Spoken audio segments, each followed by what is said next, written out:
Allah hak, Allahu Allah hak, Allahu Allah hak, Allahu Allah hak. Allahu Allah hay, Allahu Allah hay, Allahu Allah hay, Allahu Allah hay. Allah hay ya kayyum, Allah hay ya kayyum, Allah hay ya kayyum, Allah hay ya kayyum. Allah hay ya kerim, Allah hay ya kerim, Allah hay ya kerim, Allah hay ya kerim. Allah hay ya kadir, Allah hay ya kadir, Allah hay ya kadir, Allah hay ya kadir. Allah hay ya Ali, Allah hay ya Ali, Allah hay ya Ali, Allah hay ya Ali, Allah hay ya alim, Allah hay ya alim, Allah hay ya alim, Allah hay ya alim. Allah hay ya malik, Allah hay ya malik, Allah hay ya malik, Allah hay ya malik. Allah hay ya subhan, Allah hay ya subhan, Allah hay ya subhan, Allah hay ya subhan. Allah hay ya sultan, Allah hay ya sultan, Allah hay ya sultan, Allah hay ya sultan. Allah hay ya sultan, Allah hay ya sultan, Allah hay ya sultan, Allah hay ya sultan.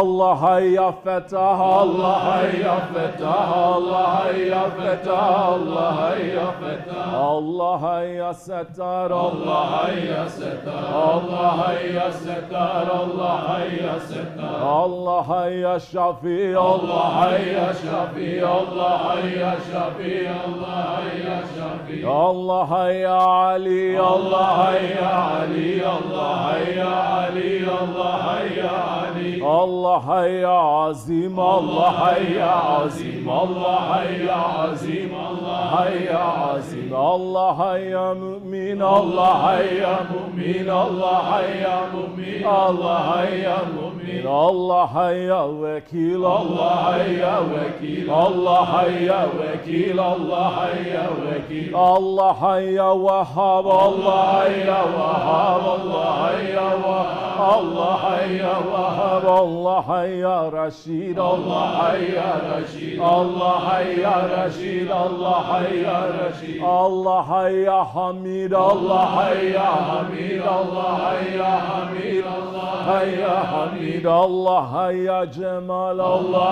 hay ya Cemal, Allah hay ya Cemal, Allah hay ya Cemal. Allah hay ya Celal, Allah hay ya Celal, Allah hay ya Celal, Allah hay ya Celal. Allah hay ya Jabbar, Allah hay ya Jabbar, Allah hay ya Jabbar, Allah hay ya Jabbar. Allah hay ya Qahhar, Allah hay ya Qahhar, Allah hay ya Qahhar, Allah hay ya Qahhar. Allah hay ya Qadir, Allah hay ya Qadir, Allah hay ya Qadir, Allah hay ya Qadir. Allah hay ya Muqtadir, Allah hay ya Muqtadir, Allah hay ya Muqtadir, Allah hay ya Muqtadir. Allah hay ya Halim, Allah hay ya Halim, Allah hay ya Halim, Allah hay ya Halim. Allah hay ya Hafiz, Allah hay ya Hafiz, Allah hay ya Hafiz, Allah hay ya Hafiz. Allah hay ya Hannan, Allah hay ya Hannan, Allah hay ya Hannan, Allah hay ya Hannan. Allah hay ya Mennan, Allah hay ya Mennan, Allah hay ya Mennan, Allah hay ya Mennan. Allah hay ya Dayyan, Allah hay ya Dayyan, Allah hay ya Dayyan, Allah hay ya Dayyan. Allah hay ya Subhan, Allah hay ya Subhan, Allah hay ya Subhan, Allah hay ya Subhan. Allah hay ya Kerim, Allah hay ya Kerim, Allah hay ya Kerim, Allah hay ya Kerim. Allah hay ya Daim, Allah hay ya Daim, Allah hay ya Daim, Allah hay ya Daim. Allah hay ya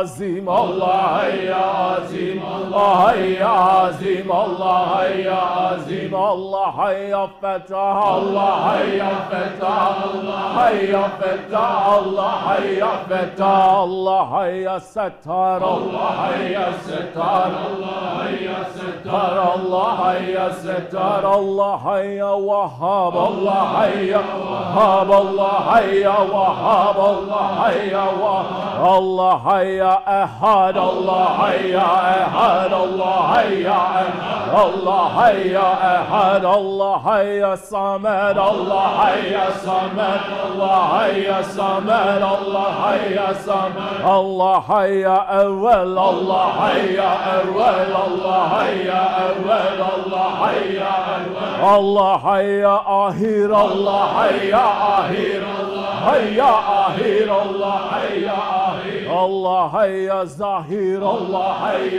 ظاهر الله حي ظاهر الله حي ظاهر الله حي باطن الله حي باطن الله حي باطن الله حي باطن الله حي غفار الله حي غفار الله حي غفار الله حي غفار الله حي غفور الله حي غفور الله حي غفور الله حي غفور الله حي رؤوف الله حي رؤوف الله حي رؤوف الله حي رؤوف الله حي رحيم الله حي رحيم الله حي رحيم الله حي رحيم الله حي لطيف الله حي لطيف الله حي لطيف الله حي لطيف الله حي علي الله حي علي الله حي علي الله حي علي الله حي رزاق الله حي رزاق الله حي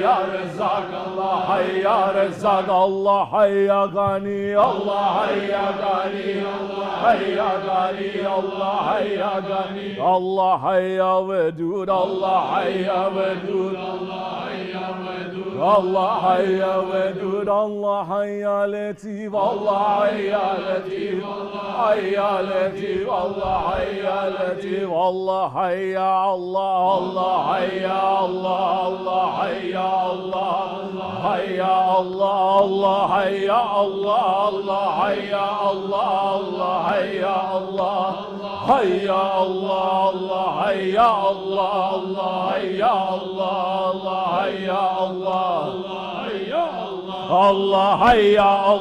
الله حي الله الله حي الله الله حي الله الله حي الله الله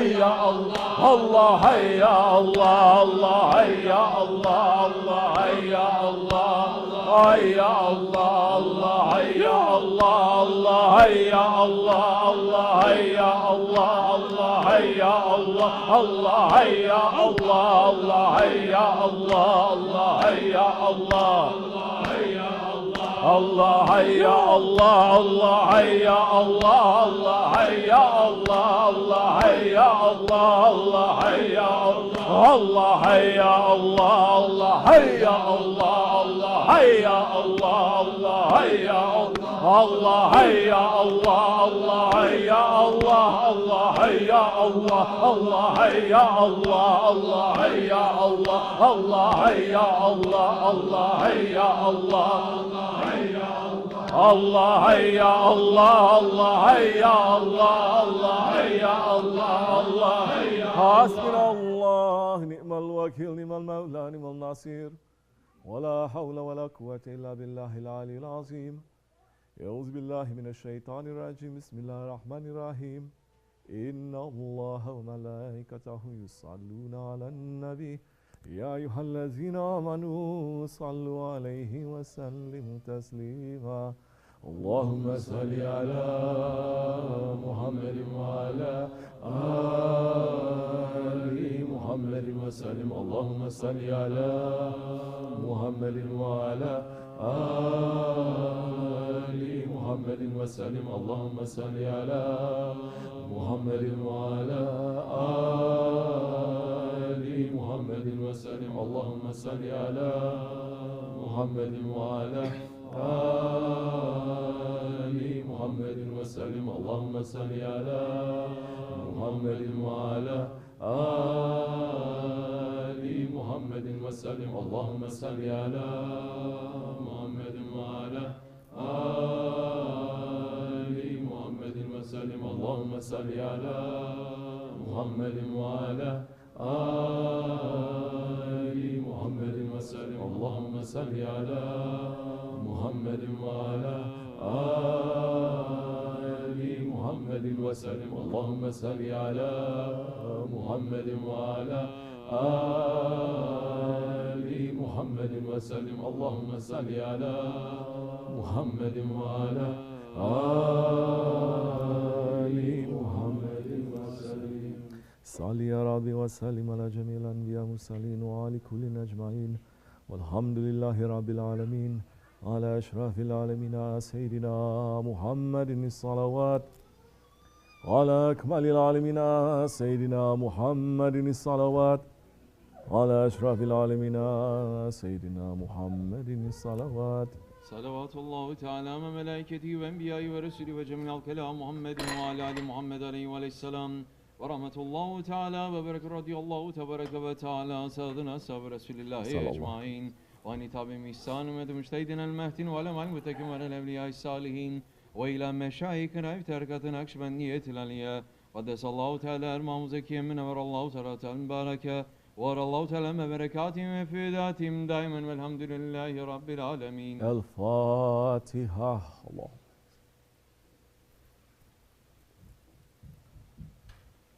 سبحان ربي العلي العلى الوهاب.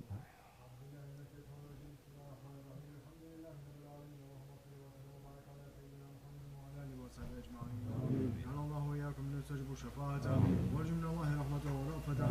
اللهم بحرمة هذا النبي الكريم وإن أصحابه سالكين على منهاجه القوم اجعلنا من خير أمته وسنا بذيل حرمته واحشرنا في زمرته وسامنا أكتنتنا في مدحه ونصرته وحين متمسكين بسنته وطاعته ومتنا اللهم على حبه وجماعته. اللهم ادخلنا مع جنة فلما ندخلها وانزل ما في قصورها فلما ينزلها وارحمنا ما يشفى الخلائق فترحمها.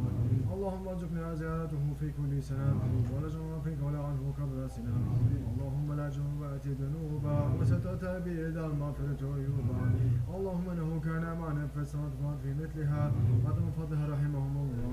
اللهم ارحمنا داسنا واصحاب القبور وفقنا نبكاسنا وعلى ما الدهور. اللهم اجعلنا لك ذاكرين ولنماك شاكرين واليوم لقاك من الذاكرين وحينما طاعتك مشغولين ولا توفيتنا فتوفنا غير مفتونين ولا مخذولين واختم لنا منك بخير اجمعين. اللهم اكفنا شر الظالمين. اللهم اكفنا شر الظالمين. اللهم اكفنا شر الظالمين واجعل من فتنة هذه الدنيا سالمين. اللهم اجعل هذا رسولك لنا شفيعا وارزقنا به يوم القيامة مقاما نافعا. اللهم اسقنا من حوض نبيك محمد صلى الله عليه وسلم شربة هنيئة ما نبت وحشرة رواية غدا. اللهم اغفر به وعلى ابائنا من هذا مشايخنا ما لم يود الحقوق علينا ولم نجعل الخير في هذه الساعة والجميع المؤمنين والمؤمنات والمسلمين والمسلمات والأحياء منهم والأموات إنك أنت قريب مجيب الدعوات وقاضي الحاجات وقاضي الحاجات وقاضي الحاجات وغفر الذنوب والخطيئات يا أرحم الراحمين يا أرحم الراحمين يا أرحم الراحمين. وصلى الله على سيدنا محمد وعلى آله وصحبه وسلم. سبحان ربك رب العزة عما يصفون وسلام على المرسلين والحمد لله رب العالمين.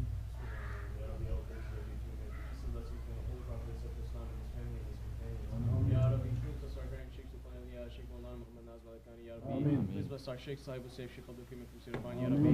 Raise them to higher and higher and higher stations, Ya Rabbi. Ya Rabbi, give long life, healthy life, strong life to Sheikh Uthman Effendi, Ya Rabbi. Make us be better ones to him, Ya Rabbi. Make us be better ones in this way, Ya Rabbi. Ya Rabbi, we're asking you for the sake of Holy Prophet Islam, Ya Rabbi, for the sake of the most beloved one in your presence, Ya Rabbi, for the sake of our Sheikh, Ya Rabbi, to please forgive us, Ya Rabbi, and accept our tawbah, Ya Rabbi. Let us to have a clean barat, Ya Rabbi. Let us to be from those ones that will be blessed this year, Ya Rabbi, to be in your pleasure and the pleasure of Holy Prophet and the pleasure of our Shaykh, Ya Rabbi.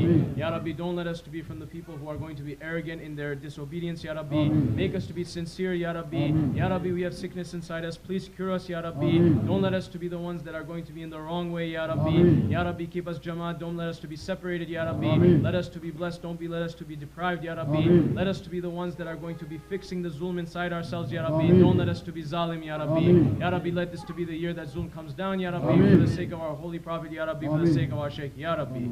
Bismillahirrahmanirrahim. Ya Rabbi, Peygamber Efendimiz Aleyhisselatü Vesselam Hazretlerinin yüzü hürmetine, mübarek gecenin hürmetine, Ya Rabbi, büyük şeyhimizin ve şeyhimizin ahiretteki makamlarını, güçlerini, kuvvetlerini, heybetlerini, şanlarını, şereflerini artır, Ya Rabbi, onların yüzü hürmetine, Şeyh Lokman Efendi Hazretlerine, bütün iman kardeşlerimize sağlık, sıhhat, hayır, uzun ömürler nasip meseleyle, Ya Rabbi, mübarek gece için, Ya Rabbi, senin için, Ya Rabbi, yapmış olduğumuz ibadeti şeyhimizinkilerle birlikte kabul eyle, Ya Rabbi, şeyhimizin yüzü hürmetine, Ya Rabbi, bilerek veya bilmeyerek işlemiş olduğumuz günahlarımızı, hatalarımızı affet, bağışla, Ya Rabbi, affet, bağışla, Ya Rabbi, affet, bağışla, Ya Rabbi, beraatımızı temiz bir şekilde geçmeyi bizlere nasip meseleyle, Ya Rabbi, mübarek gecelerin, günleri, kıymetini bilmeyi bizlere nasip meseleyle, Ya Rabbi, şeyhimizin nazarını, himmetini dünya, ahiret üzerimizden eksik etme, Ya Rabbi. Estağfurullah, estağfurullah, estağfurullah. La ilahe توبتنا والنساء اللهم يا وهاب يا وهاب يا وهاب يا مسبب الأسباب يا فاتح الأبواب من قلب القلوب والعسى حي اللهم صلاة تمشينا من جميع أخبار وأحكام الطيبين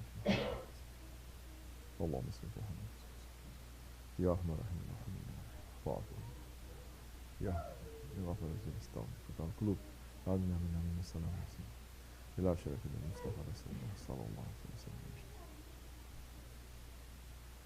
شيء سلطان الفاتحة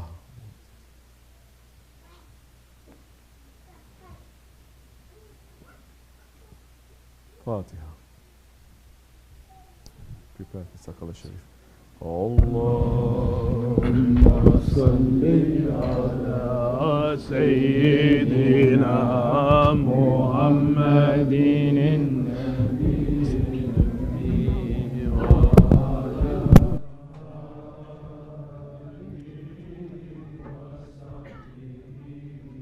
وسلم الله. It's the right way. He's watching. Turn it wrong.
Ay doğdu üzerimize veda tepelerinden. Şükür gerekti bizlere Allah'a davetinden. Sen güneşsin, sen aysın, sen nur üstüne nursun, sen Süreyya ışığısın ya Habibi ya Resul. Sallallahu ala Muhammed sallallahu aleyhi ve sellem. Sallallahu ala Muhammed sallallahu aleyhi ve sellem. Ya Allah ya Muhammed ya Ebu Bekir es-Sıddık ya Ömer Osman ve Ali Fatime binti Resul. Ey bizden seçilen elçi, yüce bir davetle geldin. Sen bu şehre şeref verdin. Ey sevgili hoş geldin. Ey Resul sana söz verdik, doğruluktan ayrılmayız. Sen ey seslenlik yıldızı, senin sevginde doluyuz. Sallallahu ala Muhammed sallallahu aleyhi ve sellem. Sallallahu ala Muhammed sallallahu aleyhi ve sellem.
الخلق كلهم مولاي صل وسلم دائما أبدا على حبيبك خير الخلق كلهم مولاي صل وسلم دائما أبدا على حبيبك خير الخلق كلهم محمد سيد الكونين والثقلين والفريقين من عرب ومن عجم مولاي صل وسلم دائما أبدا على حبيبك خير الخلق كلهم نبينا الأمين كفنا أحدنا مر في قليلا من ولا نبي مولاي صل وسلم دائما أبدا على حبيبك خير الخلق كلهم هو الحبيب الذي ترجى شفاعته لكل أول من الأول متهم مولاي صل وسلم دائما أبدا على حبيبك خير الخلق كلهم يا ربي بالمصطفى بلغ مقاصدنا واغفر لنا ما مضى يا واسع الكرم مولاي صل وسلم دائما أبدا على حبيبك خير الخلق كلهم يا أكرم الخلق ما لي مال ذو به سواك إن تقول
إله إلا الله والله أكبر الله أكبر ولله الحمد الله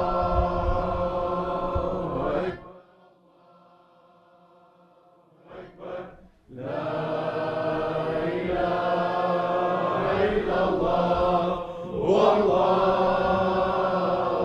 أكبر الله أكبر ولله الحمد الله أكبر الله أكبر لا إله إلا الله والله أكبر الله أكبر ولله الحمد. الفاتحة.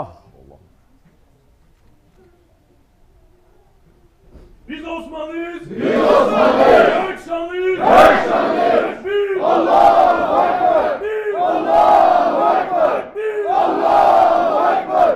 Walillahil hamd. Assalamu alaikum. May there be takbir in every corner of the world, inshallah. Amin. May the zulm fall. Amin. May Islam rise. Amin.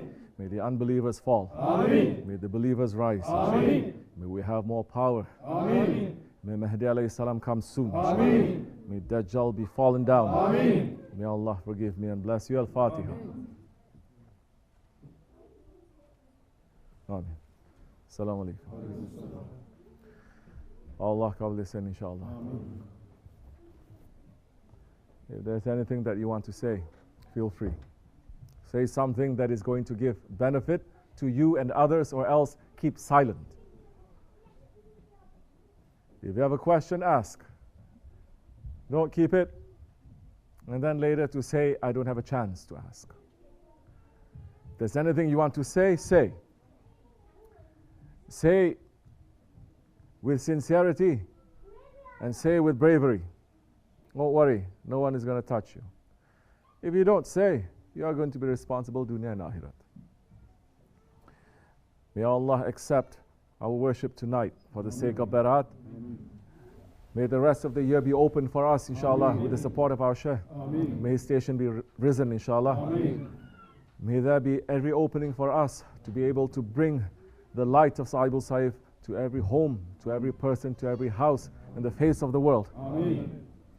May Allah make this to be our life. May Allah make this to be our death, inshallah. May Allah forgive me and bless you. Al-Fatiha. Ameen. Assalamu alaikum. Okay. Women with children, you can go. The rest stay. Sit and take the tea.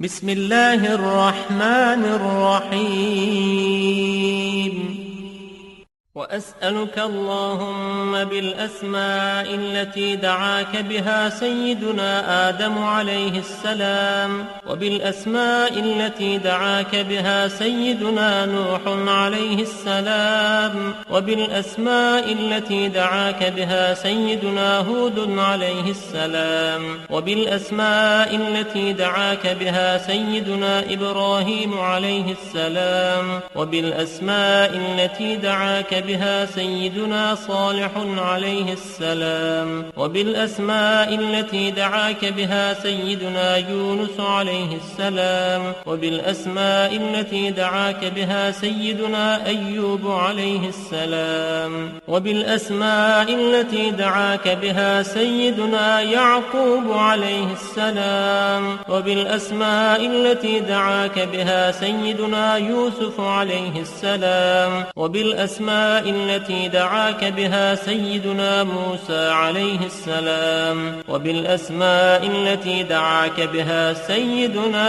هارون عليه السلام وبالأسماء التي دعاك بها سيدنا شعيب عليه السلام وبالأسماء التي دعاك بها سيدنا إسماعيل عليه السلام وبالأسماء التي دعاك بها سيدنا داود عليه السلام السلام وبالأسماء التي دعاك بها سيدنا سليمان عليه السلام وبالأسماء التي دعاك بها سيدنا زكريا عليه السلام وبالأسماء التي دعاك بها سيدنا يحيى عليه السلام وبالأسماء التي دعاك بها سيدنا أرميا عليه السلام وبالأسماء التي دعاك بها سيدنا شعياء عليه السلام وبالأسماء التي دعاك بها سيدنا إلياس عليه السلام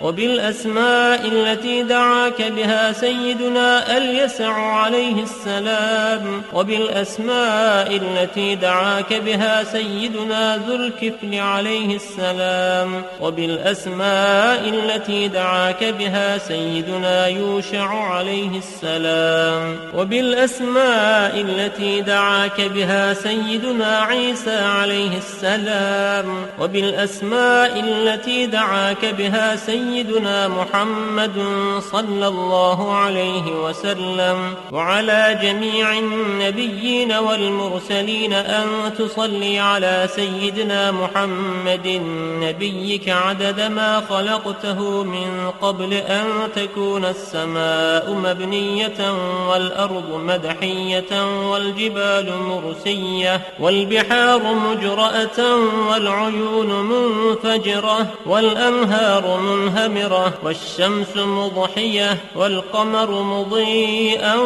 والكواكب مستنيرة كنت حيث كنت لا يعلم أحد حيث كنت إلا أنت وحدك لا شريك لك اللهم صل على سيدنا محمد عدد حلمك وصل على سيدنا محمد عدد علمك وصل على سيدنا محمد عدد كلماتك وصل على سيدنا محمد عدد نعمتك وصل على سيدنا محمد ملء سماواتك وصل على سيدنا محمد ملء أرضك وصل على سيدنا محمد ملء عرشك وصل على سيدنا محمد زينة عرشك وصل على سيدنا محمد عدد ما جرى به القلم في الكتاب وصل على سيدنا محمد عدد ما خلقت في 7 سماواتك وصل على سيدنا محمد عدد ما أنت خالق فيهن إلى يوم القيامة في كل يوم 1000 مرة اللهم صل على سيدنا محمد عدد كل قطرة قطرت من سماواتك إلى أرضك من يوم خلقت الدنيا إلى يوم القيامة في كل يوم 1000 مرة اللهم صل على سيدنا محمد عدد من يسبحك ويهللك ويكبرك ويعظمك من يوم خلقت الدنيا إلى يوم القيامة في كل يوم 1000 مرة اللهم صل على سيدنا محمد عدد أنفاسهم وألفاظهم وصل على سيدنا محمد عدد كل نسمة خلقتها فيهم من يوم خلقت الدنيا إلى يوم القيامة في كل يوم 1000 مرة اللهم صل على سيدنا محمد عدد السحاب الجارية وصل على سيدنا محمد عدد الرياح الذارية من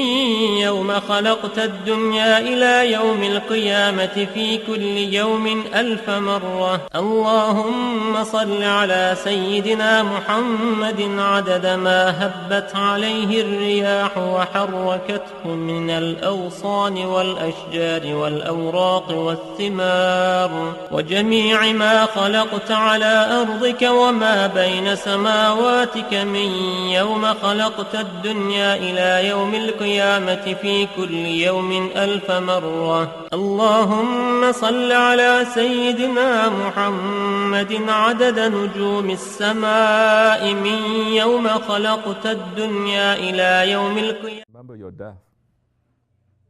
Remember how you want to pass. Ask Allah for a good passing. As I said today, look at yourself when you are panicking, when you're upset, when you're anxious, when you're worrying. What is coming to your mind? You're making zikr so much. Is that the zikr that comes to your mind when you are panicking? When you're worrying? You will say Allah. Because when the angel of death comes to approach us, we will start panicking. That's the time you're going to say, no, it's not time. My son, my daughter, doctor, Shavandi said, crying out for doctor. Cry to Allah. But if you're youth, you're testing yourself, you're rehearsing, you're practicing. Difficulties come to you, you remember. You remember Allah, you remember the Prophet. You ask madad from your shaykh first. You're not going to curse. You're not going to say, what am I going to do? You're going to remember. At that time the support comes to you. It's very dangerous. Because with one slip, our whole life's work may be cancelled. It's dangerous. So you sit and you remember the danger. Don't sit and worry and stress yourself out for nothing. Sit and say, Ya Rabbi, I surrender to you. This is my helplessness. I complain to you about my helplessness and my dirtiness. And I'm asking you, Ya Rabbi, please, for the sake of your beloved ones, make me to hold on to them tightly and not to let go. Not let go. You cannot let go. If you let go, even if you are a good Muslim, that is the first punishment to you. Because you say, I don't want to belong to any flag. Bruh, even the prophets, they're going to be under the flag of the Holy Prophet ﷺ. As it is in the military, not everyone is going to rush to say, I belong to this military. It's going to be according to your unit, according to your division, according to your team, according to your group.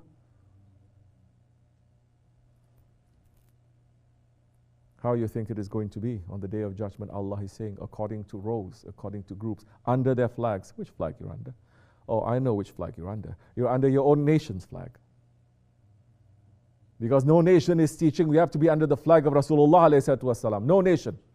They took that flag, which the Ottomans, they have put it up and it's flying high and proud with a full ceremony. Every day they would take it out with ceremony. The Prophet ﷺ's flag, the flag of Khilafat. That when we were there the first time, we stood where they put it there. I opened my hand and asked a prayer that it will be in our lifetime that that flag is going to be put there and we're going to see. And we're going to salute and we're going to kiss that flag. Before you know it, I turn around and so many people around us from different parts of the world. And I'm looking, where are they? They're asking us to pray for them. That flag, it is closed. They've hidden it. It doesn't matter. There are still flag bearers, those who are holding the flag. So we must run for that. What are we doing here? We're not here to make our dunya better. This dunya is already good, alhamdulillah. Especially living in this country. You don't have to run so much living in this country. It's coming. So many people. I'm traveling, I'm looking. They're so much sincere. So sincere, more sincere than so many of you. Life is so difficult, but I don't see complaint in their faces. To them, they accept it. I have to work to earn nothing. I have to work to earn for this system that is just going to suck everything out from me too. And I accept, and there is protection there because the world is not grabbing them. They don't go falling drunk into this world too. So when they say, please pray that we get better and richer, I said, no, don't. Imagine when they have everything that we have. This is a huge test. So in a night like this, we're asking for Akhirat. We're asking for a good death. We're asking that all our problems that we have, the big ones become small, and the small ones, they disappear. Amen. When you are not busy with the things that Allah is busy with, He's going to make for you to be busy with dirt, with this dunya. Don't be. When you're busy with both, one day you'll realize this one is more important, not this. May Allah open our hearts, inshallah. Amen. May Allah open our hearts for Him and for His beloved ones to be. Amen. We're asking Allah to open their hearts for us to be in their hearts. Amen. Ya Rabbi, forgive us. Make us to become strong. Amen. Make all the hypocrites to go away from us, Ya Rabbi. We're asking that we don't have hypocrisy in our hearts. Amen. And to keep us under the feet of our Shaykh, dunya and akhirat. We're asking for all the troublemakers to come down, Ya Rabbi. Amen. Ya Rabbi, don't test us. We are too weak. We are too dirty for you to test us. We're asking you to have your mercy on us for the sake of our Shaykh, and to give us real strength to be able to carry his work, Ya Rabbi, until we die. We're asking protection for our families, for our children. We're asking blessings for everything that you've given us. Amen. We're asking you for health. Don't test us with ill health, Ya Rabbi. Amen. We're asking you for cure of every illness that we have. Amen.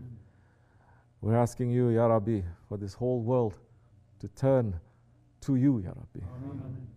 We're asking you to give us energy to keep fighting. We're asking you for more intelligence, Amen, and more clarity, Amen, and more certainty, Amen, in this way. Amen. We're asking you, do not open our hearts to confusion, Ya Rabbi. Amen. May all the confusion and all the people of fitna be away from us, Ya Rabbi. May they fall, Ya Rabbi. Amen. We're asking you, Ya Rabbi, open our way for us to bring the shahadat and to bring the love of our Shaykh to everyone, Amen, who is seeing us, everyone that is living in this face of the world, Ya Rabbi. Amen. Forgive us, Ya Rabbi, for the sake of Sahibul Saif. Al-Fatiha. Amin. Allah. Assalamu alaikum. It's been on, right? Yes. Yeah, at least. Alhamdulillah. Any questions? Anyone has? Anything anyone wants to say? Sit down. Don't move. Too much moving. Every time I sit down. Why you go? You have to go to the bathroom? You have to go wee-wee? Oh. Yeah. Any questions anyone has? Go ahead, Daddy, quickly.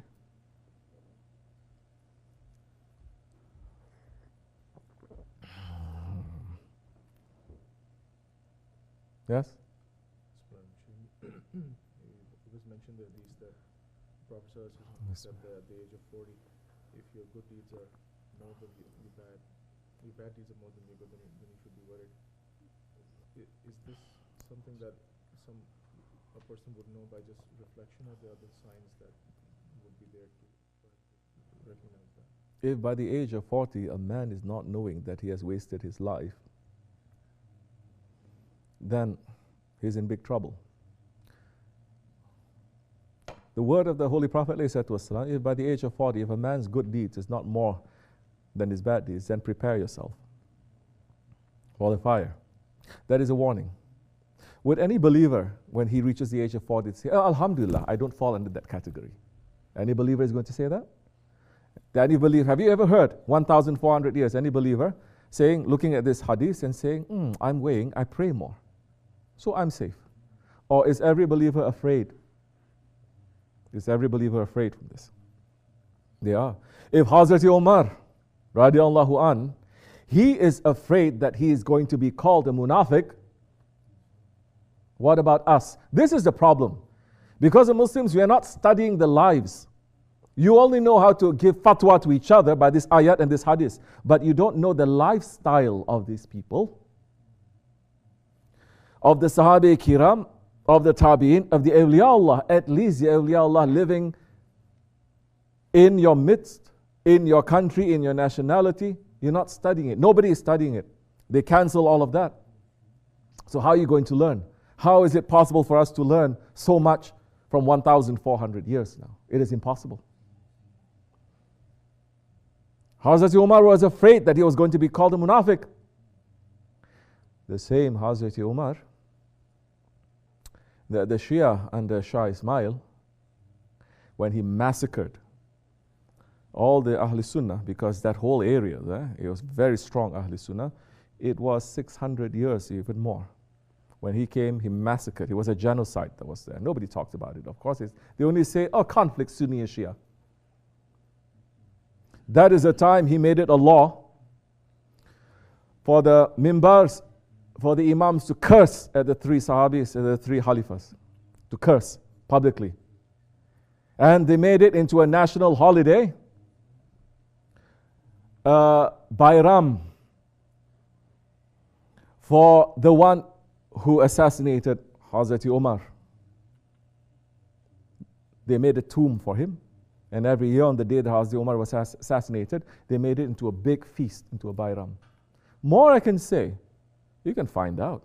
Don't trust what I'm saying. You can find out up till today, what they're doing. How they're depicting Hazrat Umar. That's why you have to have the Ottomans to break the backbone, because you pass your limits. So Hazrat Umar was afraid that he was going to be called a munafiq.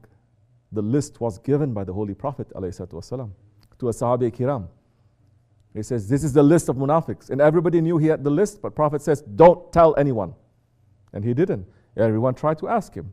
Like this, he says, no, I cannot. The first one to ask him whether he's on that list was Hazrat Umar. So what is our now attitude towards a hadith like that? It is enough now to say, I didn't do well. I didn't do good enough. How are you going to know? Look at your life. Look at what you're busy with. You don't know nothing. You don't know Quran, you don't know hadith. It's okay. It's okay. You don't pray too much. You don't know. You don't go seeing sheikhs or this or that. It doesn't matter. Look at your life. From the time I wake up to the time I go to sleep, how much time I'm busy with remembering my Allah. Not worship, not namaz, not salah, just remembering my Allah. Giving thanks to Him. Remembering my Prophet ﷺ. In a day, in a week, in a month. How much time? What shakes my heart? What makes me to cry? What makes me to laugh? What makes me to think? What boils my blood? What cools it? All you need to ask. When you say it is mostly 99% dunya, then you know I'm a little bit of a trouble. If you are checking and you say, I'm upset about the injustice that is happening in this world. I'm upset about the dishonor that they're giving to Allah and His Holy Prophet ﷺ. I'm also upset I don't get enough money, or I'm having trouble this, but all these things also occupy a place in my heart. I like to go and to visit the awliya Allah. I like to hear stories about them. It's like they become alive. And that time you can sit and you can calculate. You need 40 years for your blood to calm down. You need 40 years for you to understand what a mess and what a prison this world is. Because when you're 20 years old, you will never think this world is a prison. Which is why Allah is praising those young ones, that when they're young, they're running after Allah's way. When you're young, you think you'll live forever. But once you get more and more experience, then you discover, oh, this dunya, yalan dunya. Everyone is disappointing me. Everyone wants some. Then who? Where am I going to turn? Turn to your Lord. You think whatever you felt Holy Prophet ﷺ did not feel? Whatever disappointment you have, whatever hurt you have, whatever betrayal you have, you think Prophet ﷺ did not feel? He felt more. He felt for his entire ummah. He felt for the prophets.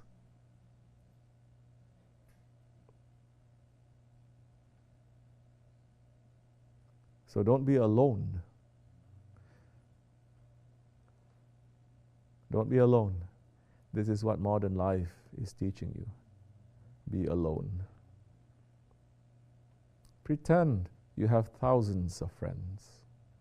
Pretend they care for you, because they always text you and they always like you. Pretend that, but you're alone. where are you going to hold on to? Who?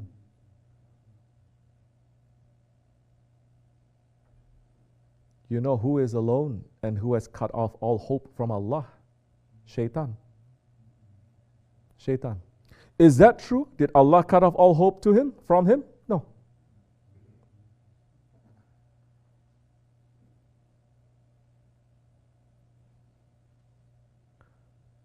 So you see, today's people, they become shaitanic. They cut off all hope from Allah. They think they're alone. No, it is forbidden to be alone. Only Allah is alone.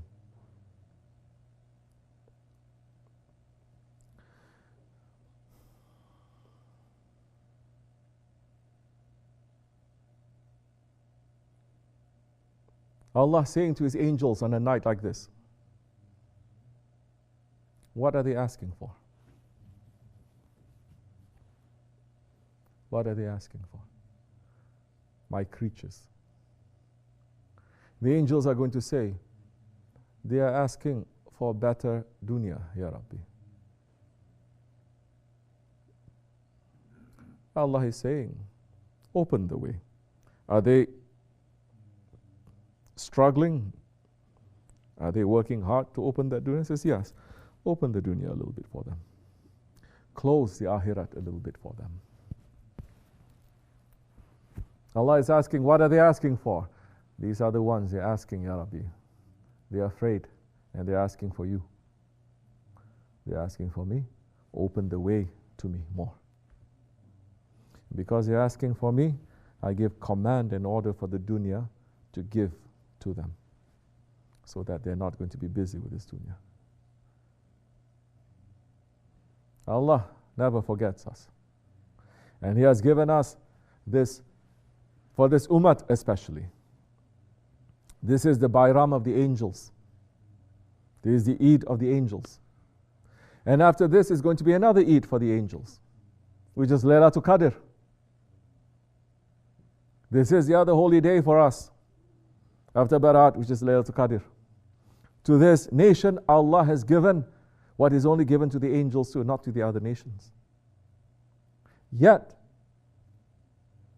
look to see what people are asking. They only ask for their heart to be satisfied. They think they can be satisfied if I get this woman, if I get this man, if I get this money, if I get this sincerity. Sincerity? They are looking for this world. Sincerity is to understand, Qul huwa Allahu ahad.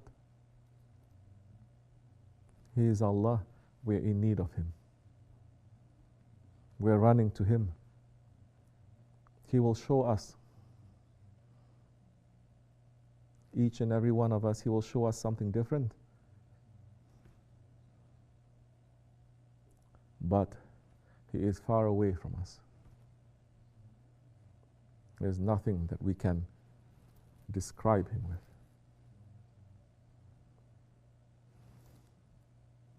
Sincerity. Ask for more sincerity in a night like this. That's why I'm asking sincerity and intelligence. This tariqat is not just copying, just going up and down. You have to break the idols that is inside of you. Your wrong understandings, your wrong attitudes. That is the most difficult thing to do. To make a zikr, to fast. To make namaz, to recite, to memorize. Not that difficult. Why? Because even munafiqs can do that. But only the sincere ones are going to say, I have to destroy this. But it is me, it is a part of me. You think it is.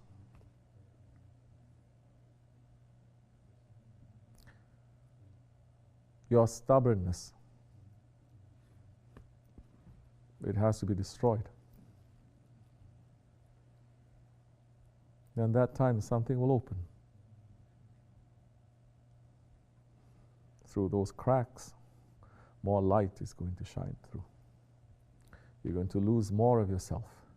Yes, you're going to start dying. What does dying means? Giving up. Doesn't exist anymore. It's not important anymore. Everything you hold on to be most important, that is not for the sake of Allah, he's going to start dying. It's not important. We have more control over it. May Allah give us more sincerity, inshallah.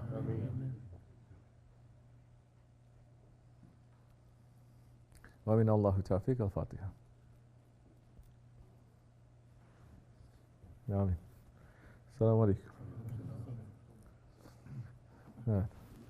Any other questions? Ya Allah. You have tea? 50. It's pretty late. It's 11:45 right now, almost 12.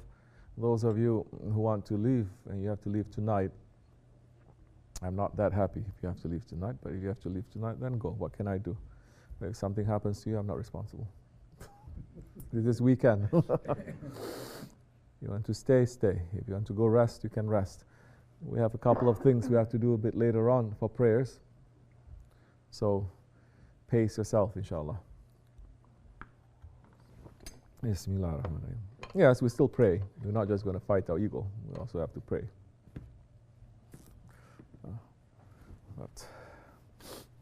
All right. Yes? What are you saying? Astaghfirullah. What I do? I didn't do anything.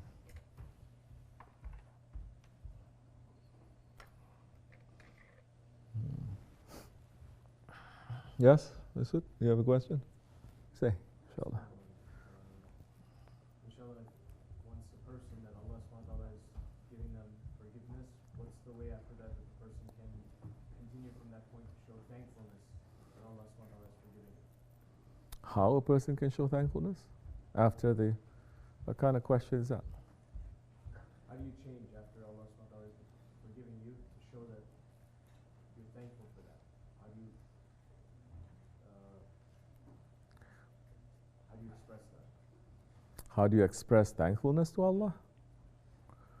Thankfulness for what? That you were doing, that you did so many wrong things, and He's giving you this opportunity that He's showing mercy to you, and now He's opening your way to stop living in that wrong way. Bismillah. Living that wrong way and start living in a way that's pleasing.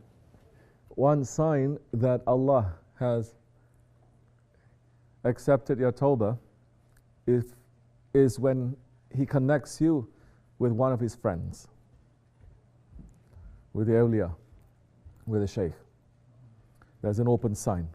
If Allah is not accepting your tawbah, He would kick you away from His presence and the presence of the believers and His friends.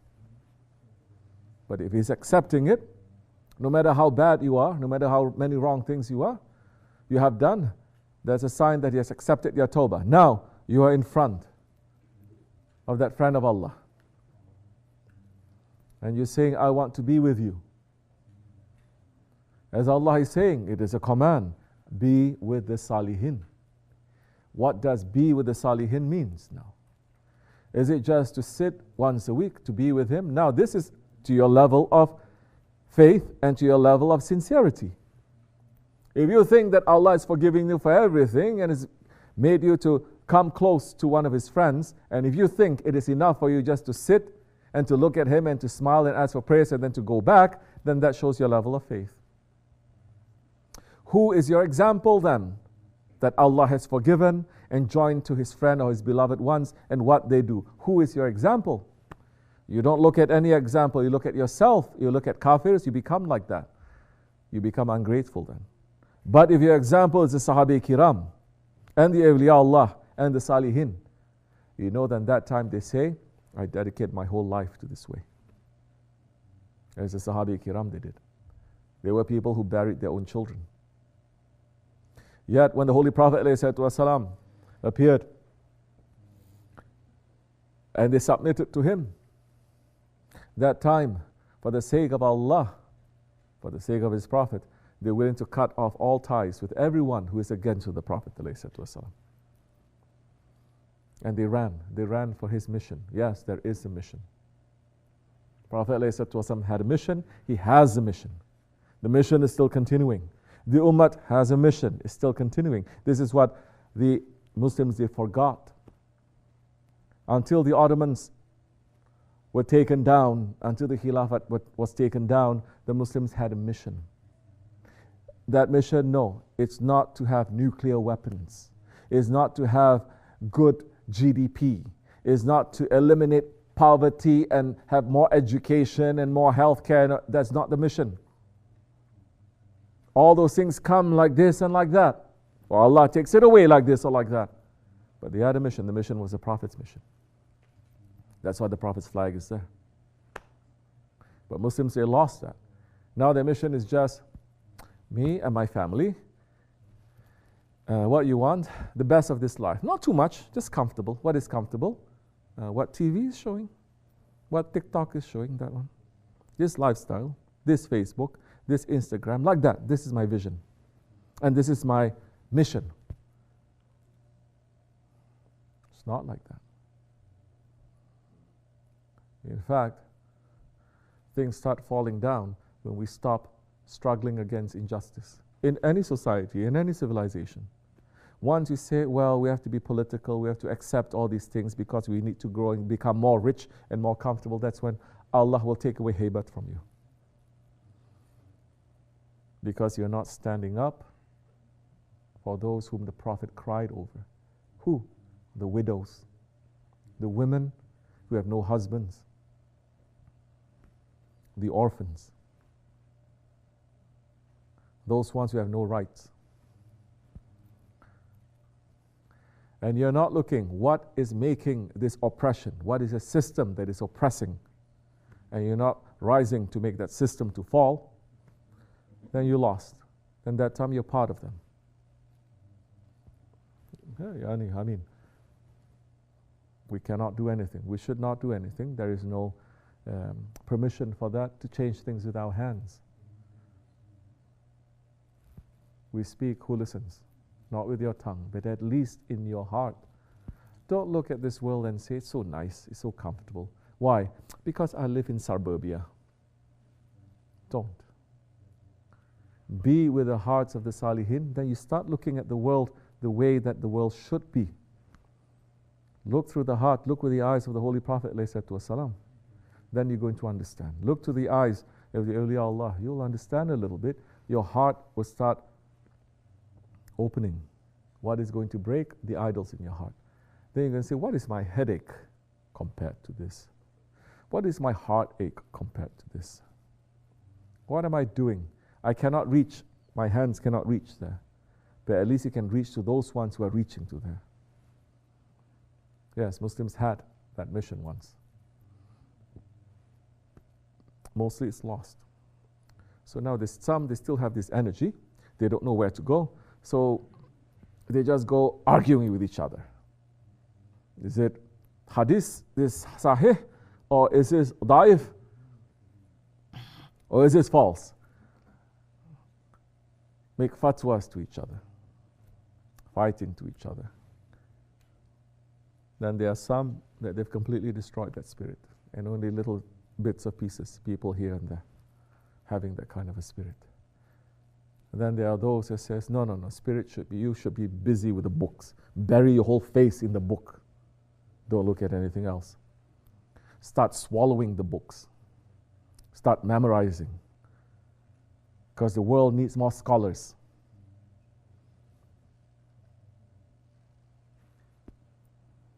It's showing Prophet ﷺ, he was an ummi. No prophet was a scholar. It is not that. This world has more scholars than it ever has, but it's not changing. It's not changing. It's becoming worse and worse every day. We're seeing that. Ya Allah, keep us in protection, inshallah. So how are you going to show your gratitude?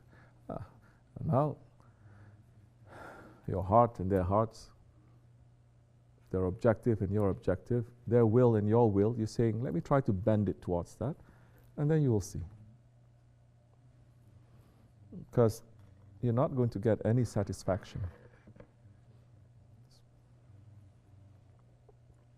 doing anything else. It's going to be meaningless. Assalamu alaikum. Afiyet olsun. Eat. You have bapi sweet.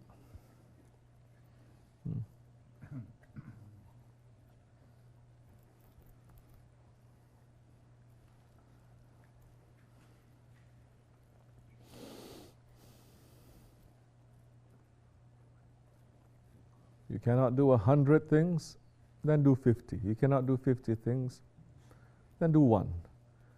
Then if you're sincere, you say, okay, this year I do one. Next year, I cannot just do one. It's not enough already. I want to do 2. I want to do 3. You're going to find a way to be satisfied. But don't be stuck. Bismillah. Okay, Vashka. Yes. Ramazan geldi, hoş geldi.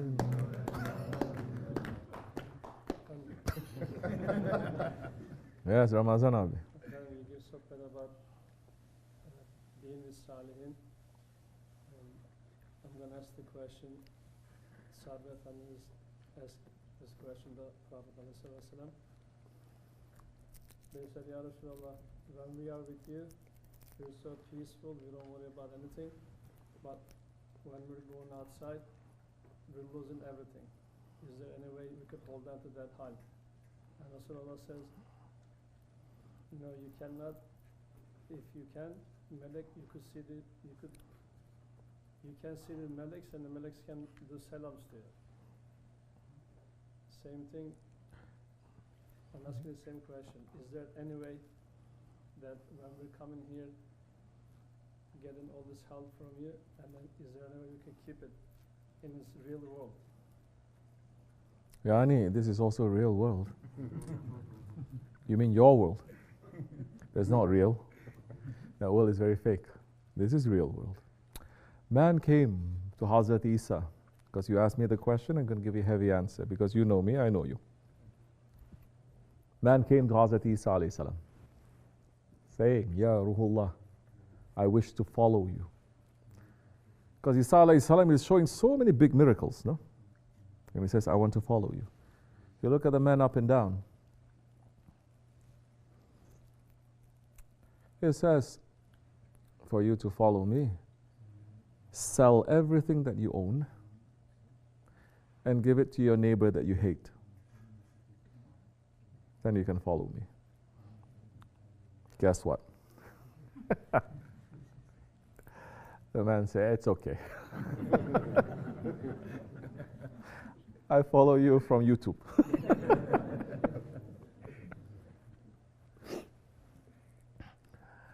I'm not saying that about you. I'm not saying that about anyone.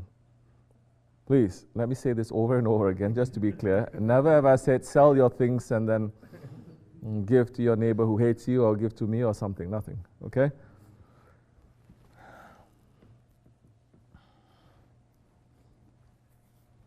Sahabis are called Sahabis because they have sohbat, they have association. When they have association, sohbat with Rasulullah alayhi salatu wasalam, then they have that hal. They have that feeling. They have that station. And they went through difficulties, but they have to give up from the fake world to enter into that world.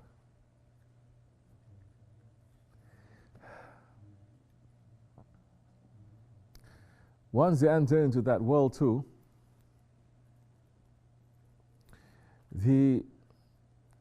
how they realize it has to fit into the work of the Holy Prophet ﷺ. When it doesn't fit into his work, which means there has to be submission. People have that love here because we put that love there. And it's easy for you to be here when that love is there. When you are in that hal. What if that hal is taken away from you? What if that love is taken away from you? What if we say, okay, now work towards that love? Then what are we going to do?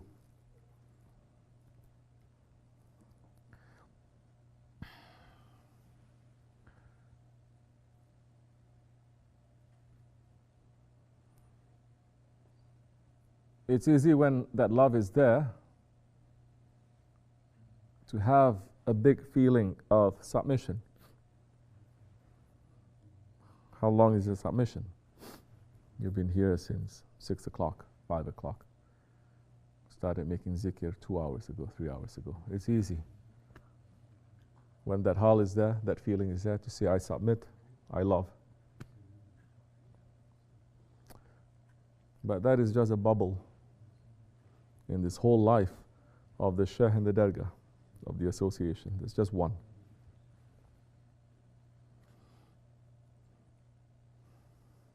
What if there is no association like this and there is no zikr? And all you have to do every day is to go up to the mountains and to chop wood after Fajr and to come back at Maghrib time, eat your dinner and go to sleep. You think you'll still be in a hal?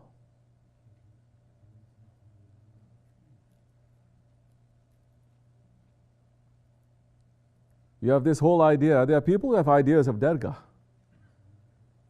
I lived with those ones before Shaykh Effendi found this.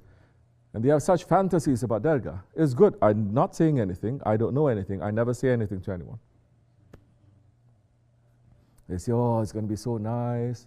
Shaykh is going to be next door. He's going to give sohbah. We're going to make tea. We're going to drink. It's going to be so nice. I was worrying. Because coming from Asian background, coming from military background, you know, it's never like that. And looking at Shaykh Effendi, it's not like. But Shaykh Effendi always pat them like this. I say, Alhamdulillah, like that. Maybe forever it's going to be like that. Maybe it's different, but each according to his comfort level. No. But what if we have to do that? And when Shaykh Effendi had this Dergah, then he started training the murids. He started breaking their hearts. It's not their heart, it's an idol that is in their heart. He keeps breaking it. This is wrong, this is wrong. They started cursing back at him, and they say, this is a cult, give me back my money. Yeah.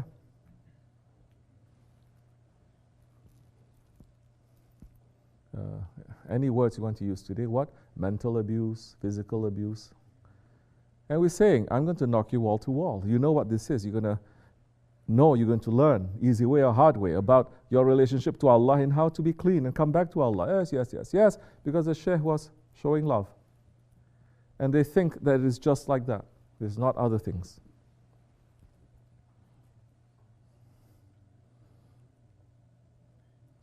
But when the Shaykh Effendi opened here and started showing himself more as a Shaykh, oh, so many. They started to turn their backs. So many.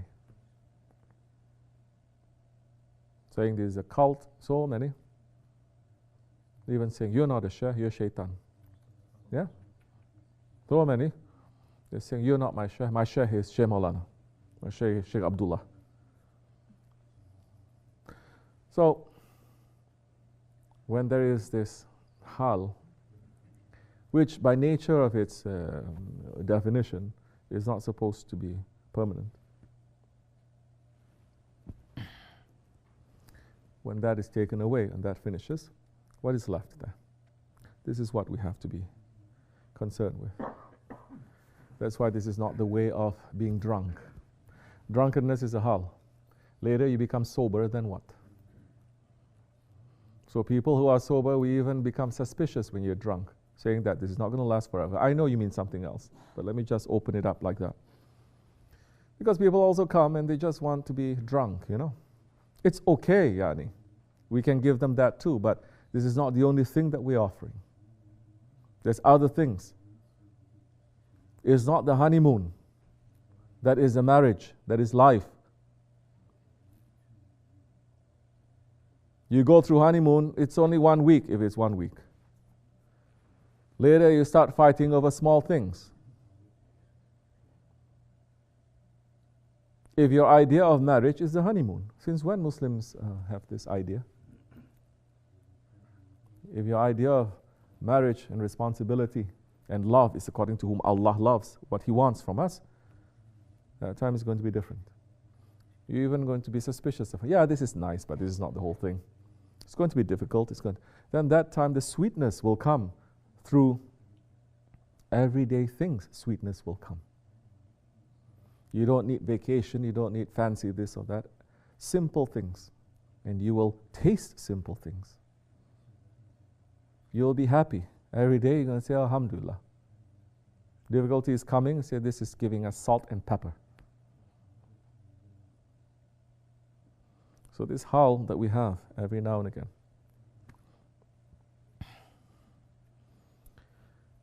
Before it passes, when you're having it, say, Ya Rabbi, make this, change all this so that my heart does not change when this changes. My heart still remains the same, good or bad, the rose or the thorn. This is my Shaykh, he's going to give me what is necessary for me.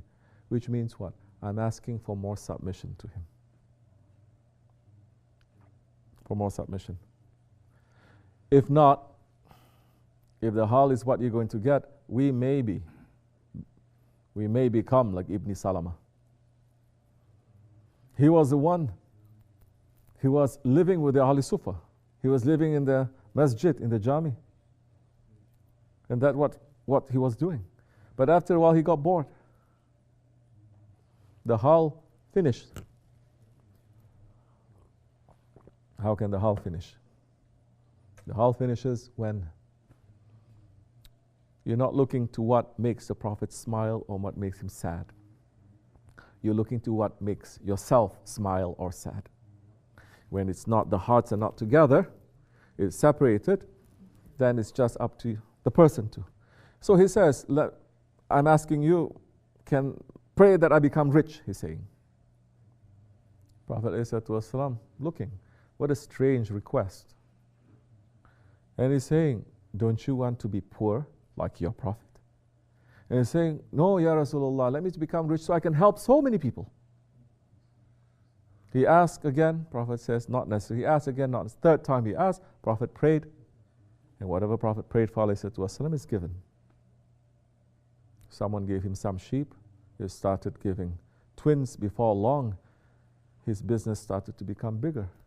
And he moved out from the jami to outside. He started to come only during prayer times. When he got too busy, he started coming only once a week. When he got so busy, he starts only coming once a month. And the Prophet one day saying, where is Ibn Salama? All the Sahabis, they just looked down. When the ayat and the order came, Allah is saying, now take from them. Take zakat from them. And he sent two to go and collect the zakat. These two Sahabis, they went to Ibn Salama. Now he has hundreds of sheep. He's very busy, very successful because Prophet prayed for him.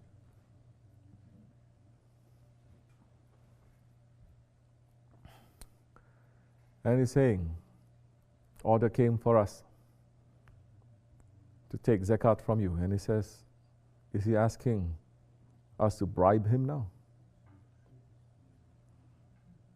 They were shocked. This was someone who spent all his life just in the jami. Which again shows, while he was in the jami, his intention was also wrong. Because you don't change just like that too. Which is why in our way we're saying, look at your intentions, look at your intentions, look at your intentions. Always change them.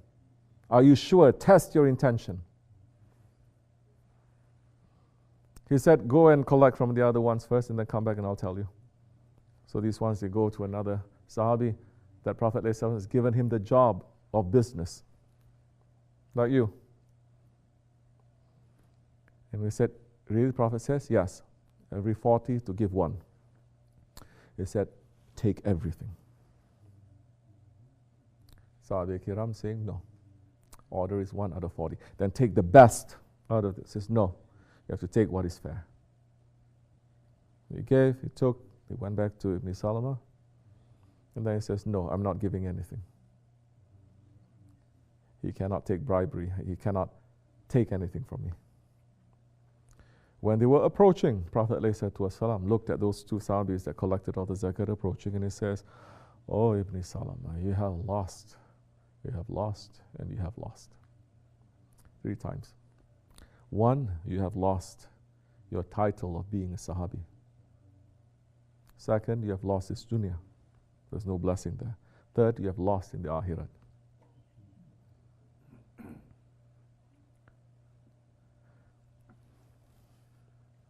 He finally woke up during the time of Abu Bakr Siddiq. He wanted to give zakat. Abu Bakr Siddiq did not even see him. He refused it. He says, you didn't give in the time of the Prophet, you're going to give to me. During the time of Hazrati Umar, he tried to give again. Hazrati Umar says, you offer it one more time, I will cut off your neck.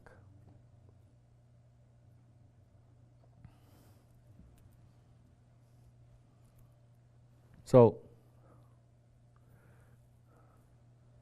the love, that is submission. The submission, that is the love. When your hearts are together, just by looking at that person is happy, you're happy, without any speech. Person is sad, you're sad, without any speech. You're 1,000 miles away, you feel the same thing. Then you want what? Your aim is always to please that one. At that time, then you're going to run. If you're there every day, if you're there once a year, you're always going to run to make sure that one is happy. Then that time, you are together. وَمِنَ اللَّهِ تَوْفِيقَ الْفَاتِحَةِ.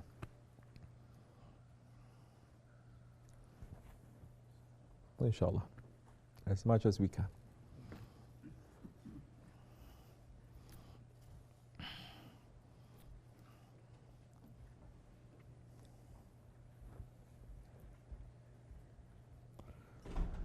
Ya Allah.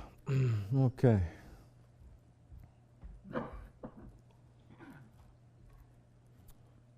I know some of you want to be here. You want to do. The way is not open yet. Keep it alive in your heart. That's more difficult. Keep it alive. One day it will come, inshallah. And if you cannot be with the friends of Allah, at least be with the friends of Allah. But everywhere it's coming with its own secret and with its own difficulties also. Don't think, my life is so difficult now, I cannot be with you 24 hours. It'd be so nice if I'm with you 24 hours. That time, 24 hours to be next to us, comes with its own difficulties also. But something that I've thought about a lot. At least the difficulties we are fighting with in the Dergahi, with our Shaykh, things that really matter. Before coming here is nonsense things. Okay. Anything else? Any other questions? Yes? Alhamdulillah. Shukr. Nothing? Yeah, that's so boring. I'm going to go to Turkey. Those ones, they never leave me alone. Huh. Yes? Where? Yes, Sajid. Bismillahirrahmanirrahim. She put Allah subhanahu wa ta'ala in our heart as a beloved. It seems we have to detach ourselves from all the attachments and emotional relationships we created all our life. How to detach from there without hampering any of the relationships? How to have my cake, eat it, and still have my cake too.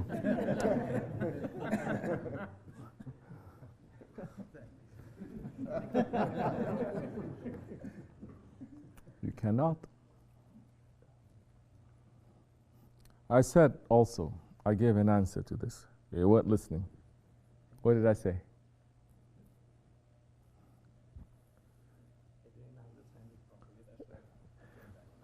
I say simply, let me say one part of it. Once you have Allah as priority, everything else will also fall into priority.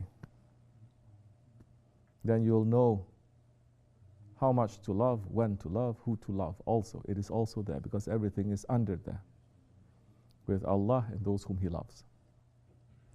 Because we're not saying, so stupid to say, for example, I only love Allah, I don't love the Prophet. Whoever think of that, right? I only love Allah, I have no love for the Prophet. Not for us, not for our way. How you can separate Allah from His Prophet? If it's not because of the Prophet, we would not be in existence to know Allah. Showing kind of a low level. Yes. Did Allah come down to you to say, turn to me and look at me and love me? No. Allah sent a messenger. Yes? Good. So, once you love, your priority is Allah, then everything else that Allah loves, that is also helping you to love Allah, it will also be there. It's not disappearing, but it will be within limits. It is not too much or too little. And that time you say, this is just this thing. I don't like this person, but what he's saying is just, he's trying to fight for good things. You'll say, I love that too.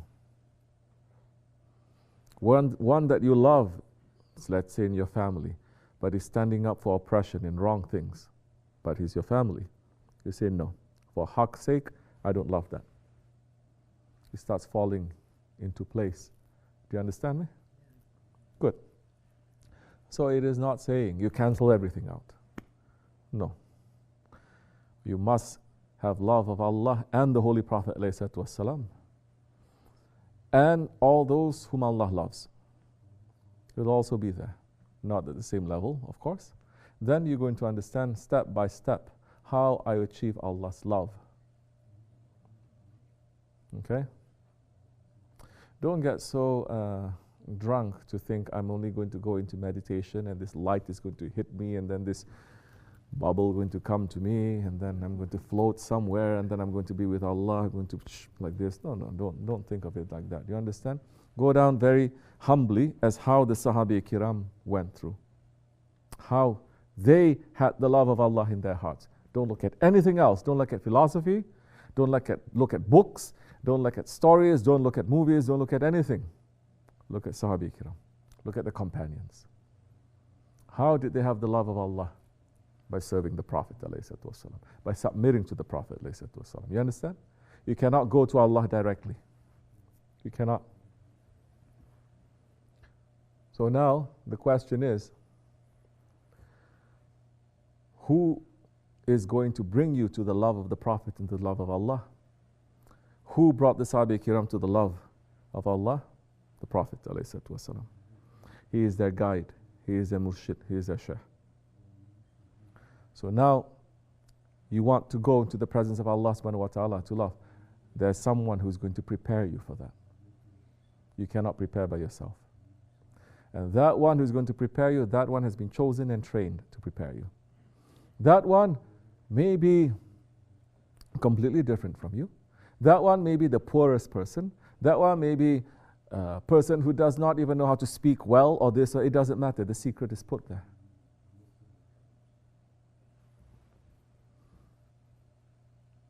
And that one is now going to start cleaning you up to make you, to prepare you to meet with your Lord. But there are so many steps before you meet to your Lord. You understand?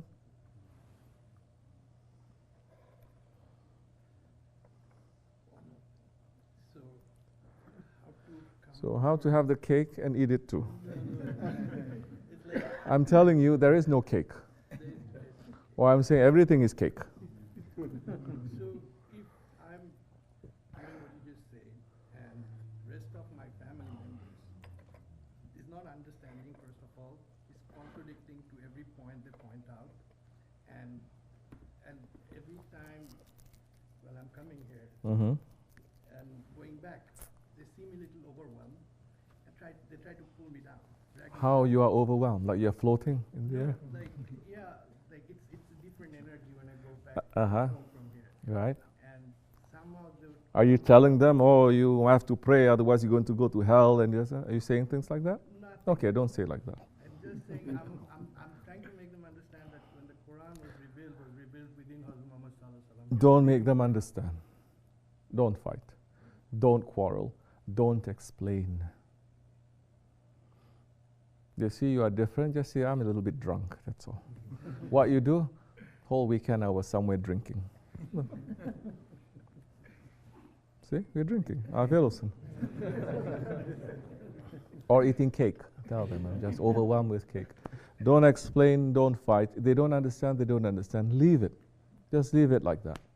Don't think that now you also have this savior instinct. Now you have to tell people and bring them. No.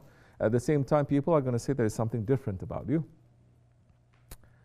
It's okay. Learn how to hide it too sometimes. Do something crazy. Understand? Because you know they're not going to understand. That is also marifat, no? That is also knowledge, to know how much someone can understand or not. When you're with children, talk about toys. You can still talk about truth, but using toys. Talk about toys. Don't talk about philosophy or jewels. You just want to hide it. Don't be on this thing, I have to convert them, I have to convince them. No, it doesn't work like that. But if they start attacking you, then that's different, depending who you are. If you're underage, living with your mother and your father, you're eating their money every day, you're not producing anything, they curse at your belief, you cannot say too much because you're eating their food. Yani.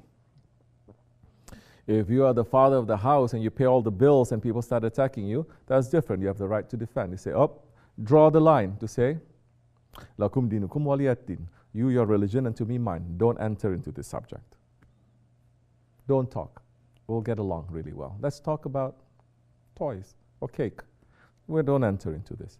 You understand? You have the right, which you must.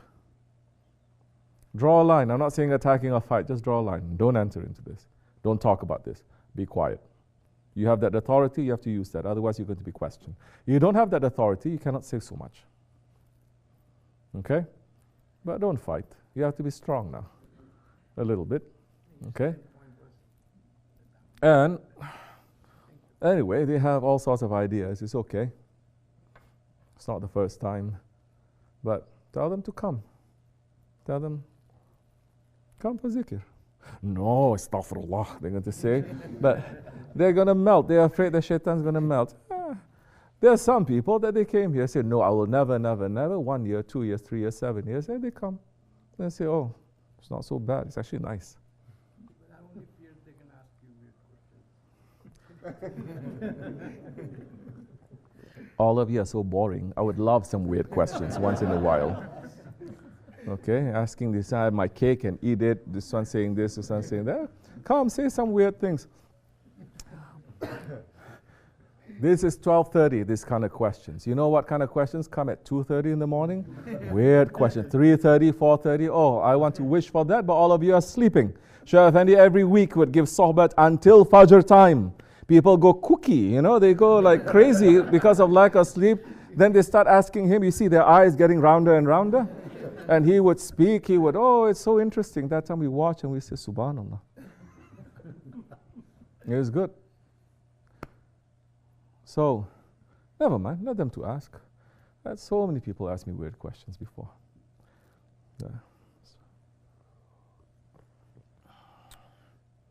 Alhamdulillah. I had somebody ask me a question. They say, do you know about the hadith that the Prophet says angels don't appear, come into a house that has pictures? I said, yeah. Then why you have pictures? I said, there's not pictures, photograph.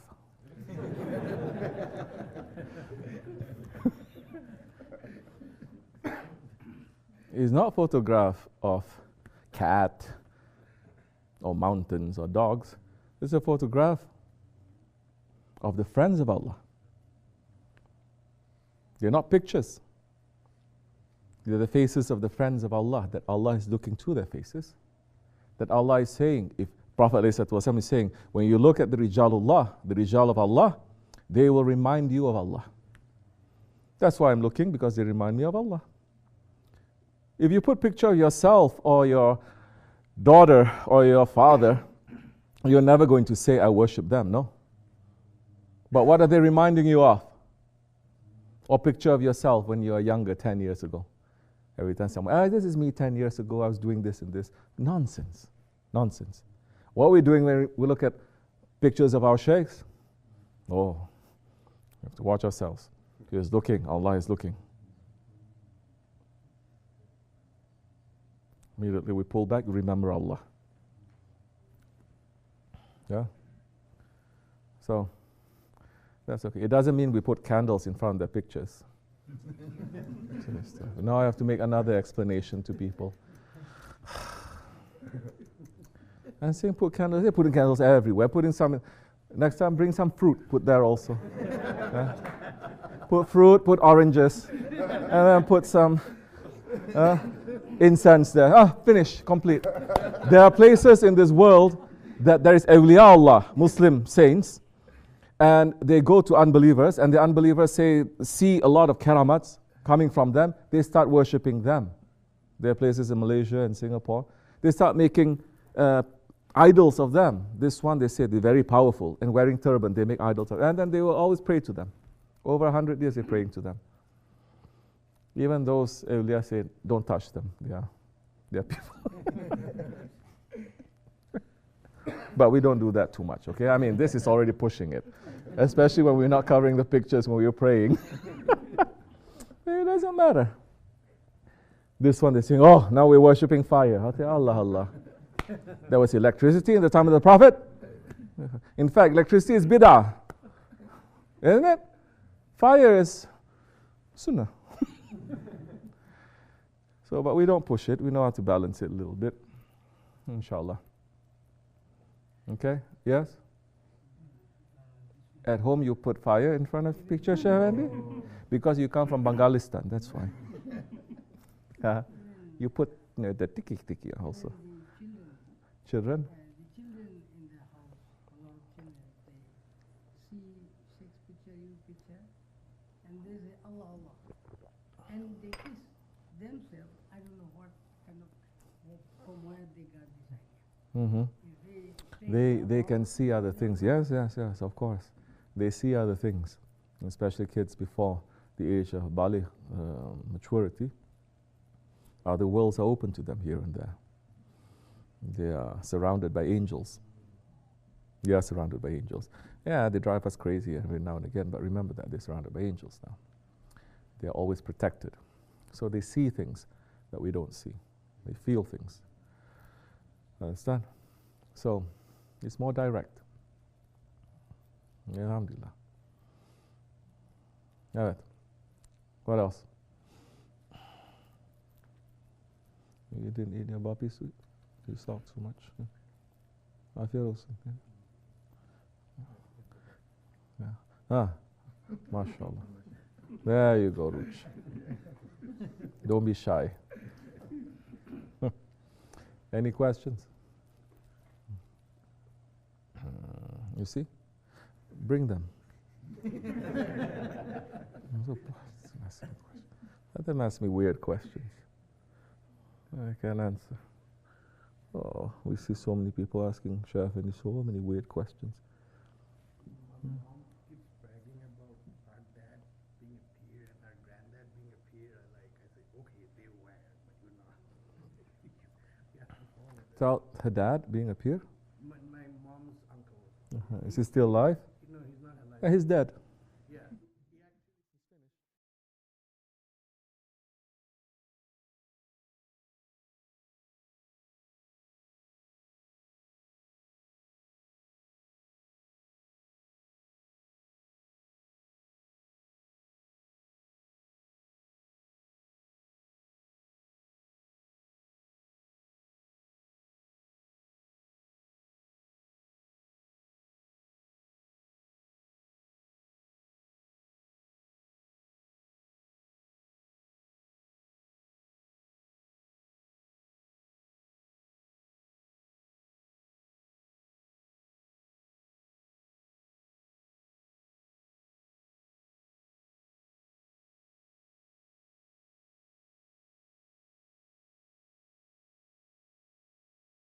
Shahadat.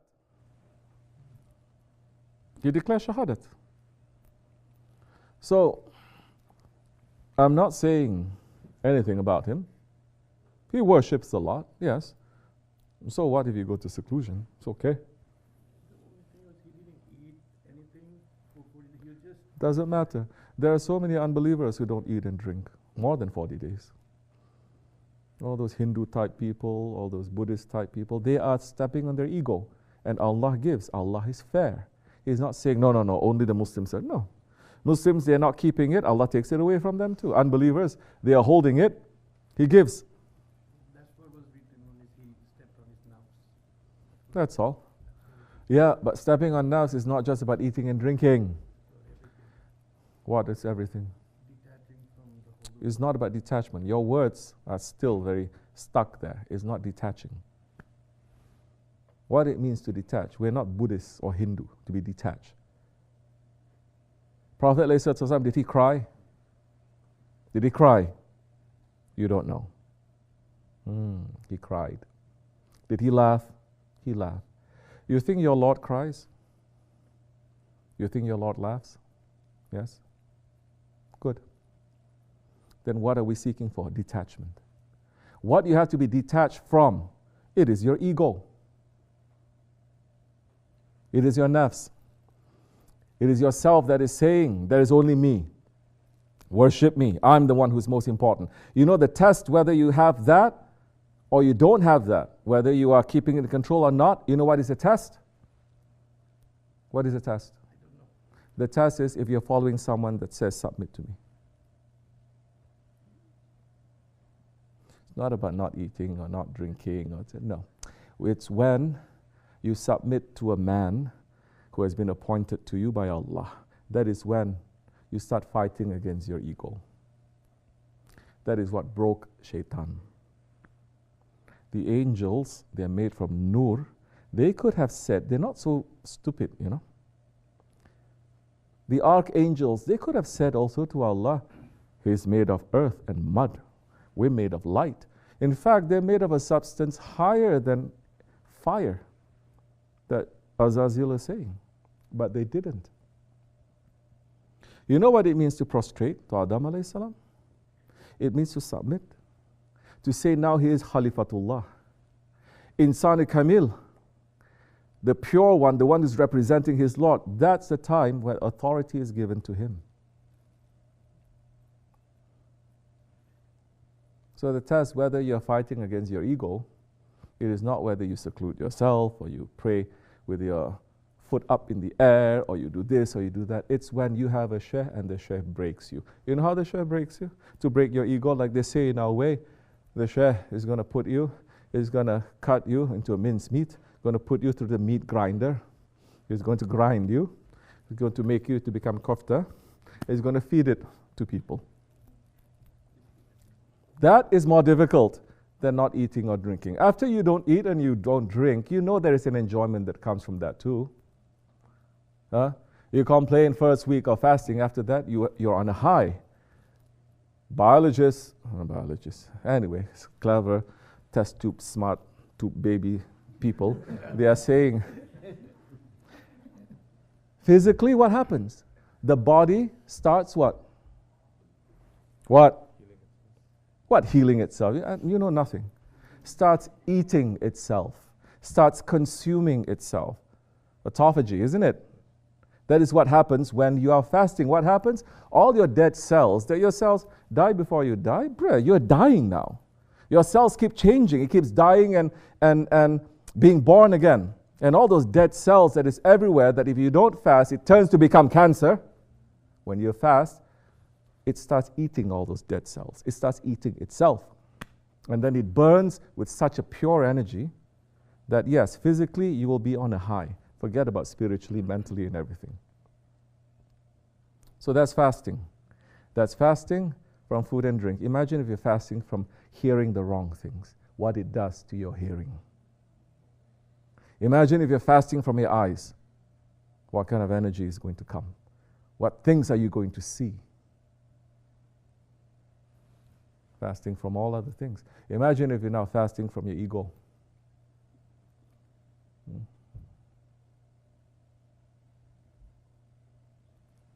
your spirit now will have more energy to return to its source, to Allah. And that's the time it's going to be what? It's going to be iftar, real iftar. You understand? So, that is a sign now. Person, yes, they're good, they can be holy, yes, they can even be some friends of Allah, yes. They can. There are so many different levels anyway. But everything is structured and ordered. And everything is structured and ordered so delicately. The air that we breathe is structured and ordered so delicately. If you upset it a little bit, it'll destroy you. So with wilayat also is structured very carefully like that. But our shaykhs in this tariqat of Hazrat Abu Bakr Siddiq, our peer, this is the tariqat of all the Sahabis. Because this is the tariqat of the Holy Prophet ﷺ.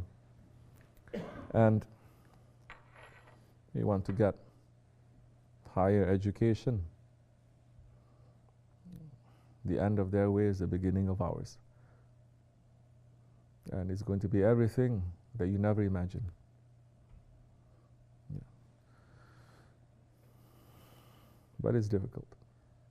The most difficult thing to do is to submit to another person. Do you understand? So, if they say, my peer says, they're very good, they are peer. Don't argue, he says, very good, they are.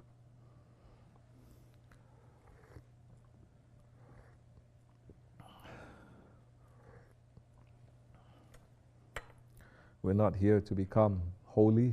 We're not here to become peer. We're not here to have detachment or this or that. We're here to learn submission. We're here to become servant. Huh? So have that. You read too many comic books. Yes? Okay. Yes?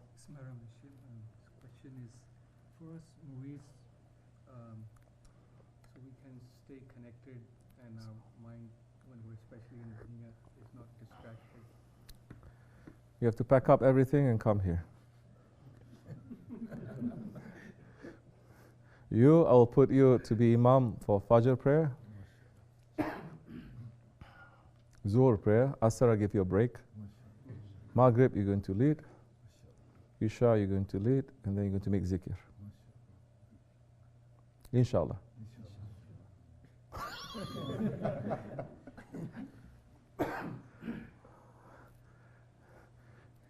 You're going to be smart, you're going to invest something, you don't have to work so hard, and you're going to relax here a little bit. That time, you're going to see. Okay, yeah, but you have a different question. Say. So for somebody like who's so far away spiritually, how can we try to live in the moment? Is that in our tariqah, and especially when in the company of the Awliya Allah? So I'm not wandering away and concentrating on the real moment, which is the highest.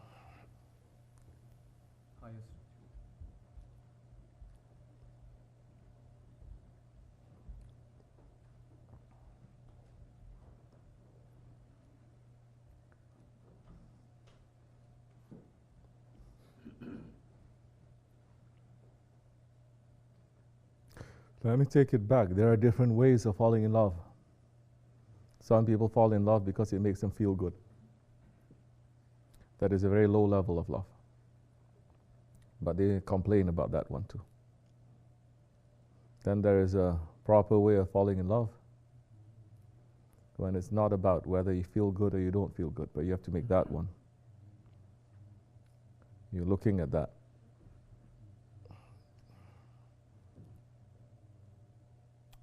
How that one's heart is shaking, how that one is, your heart will also feel. Then it's not about a moment or this or that. Or you are concerned about what is worrying that one, trying to help. Sahabi Kiram, they are concerned by the work of the Prophet ﷺ, how to make him more happy. Look at our peer, Hazrat Abu Bakr Siddiq.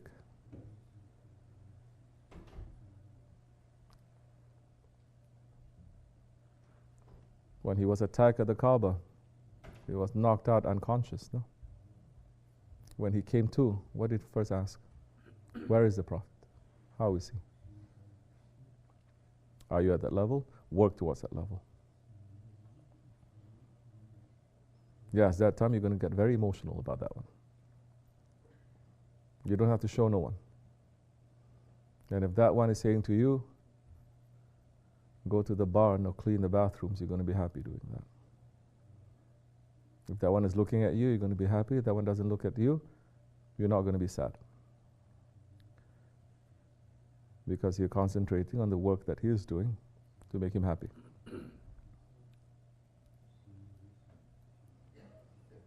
He may test you. That is when he's going to test you. The love that you have, he's going to take it away.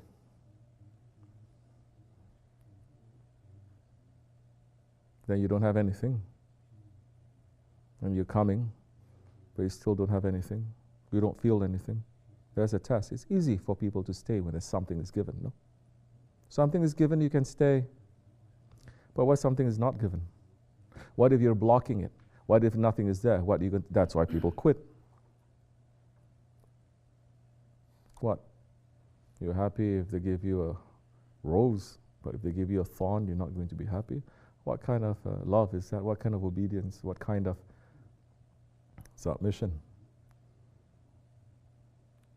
But having hizmat, then you can concentrate on that. It doesn't matter what your mental state is. You know you have to clean this up, you have to do this properly. Whether he praise you, he doesn't praise you, you know this is part of the link. I do this is important. People appreciating, I have to cook, I have to clean, I have to do something. You're concentrating on that. Then that time you're happy when he's happy. Then that time you're going to be happy with very little things, not big things. He's going to throw you scraps, you'll be so happy. You don't wait for a banquet. Scraps, you're going to be happy. When he trusts you enough that you're going to feel like you are a dog. As Shaykh Maulana says, the characteristics of a dog that the prophets and the awliya they have. Are we having that? We should, because the prophets they have that. Awliya Allah they have that. Or are we the kind of dog that when they give us meat, we get so happy, but when we're hungry, we growl at them? So let me turn the question around a little bit. Where do you see? Do you see yourself as a kitmir?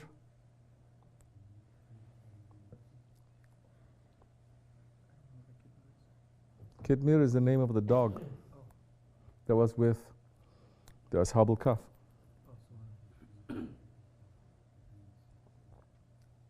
Do you see yourself as a kitmir?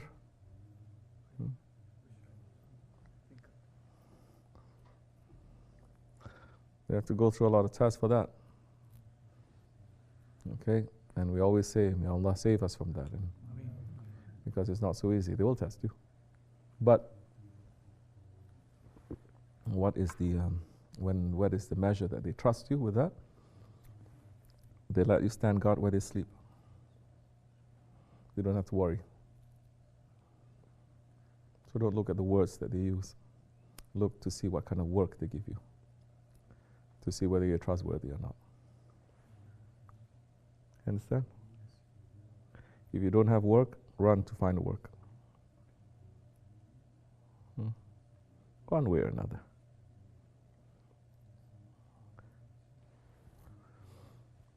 Right, Bayram, you sleeping? Whole night long you sleeping. Wait, I'm going to fix you. Wait. Okay. Assalamu alaikum. Okay. Anything else? Oh, I'm going to make you to stay here until Fajr time.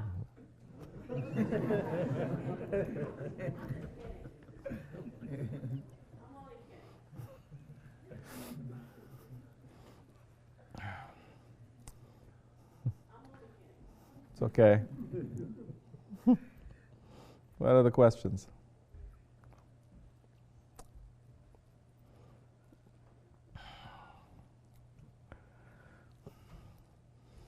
It's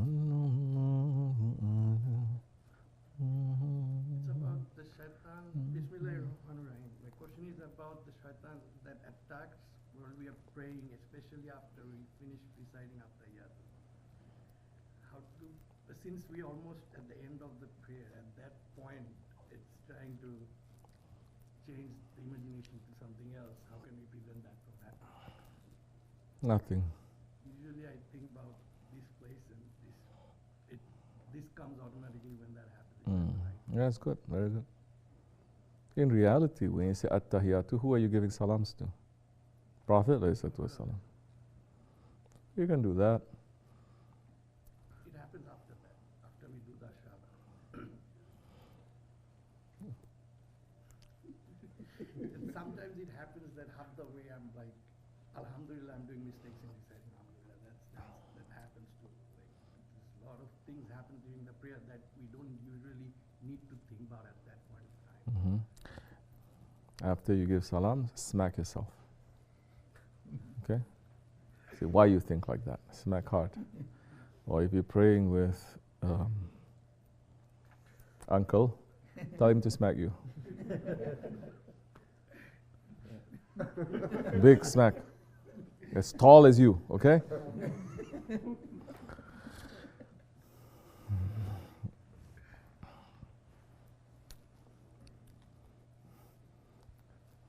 It's okay. Say astaghfirullah and then do something else. Okay? Say astaghfirullah. Our prayers are not worth to be presented to divine presence. They're not. You understand? So, declare your weakness and say astaghfirullah and try. That's all.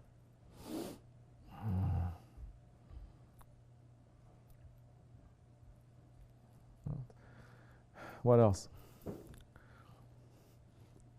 Some of you look at me like you want to kill me because it's very late.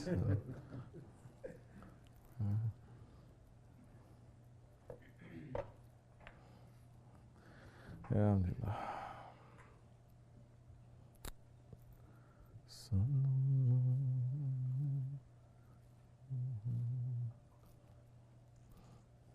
Yes, what do you say?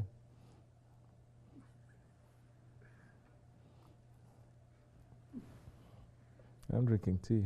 They're very selfish to you, huh? They don't give you tea. What can I do? If you're smart, you're going to have one tea here.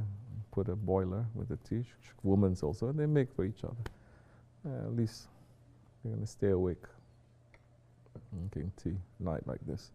Not going to sleep so much. It's only almost 1 o'clock. What time is Fajr? And 3? 5:40? Oh, 4 hours.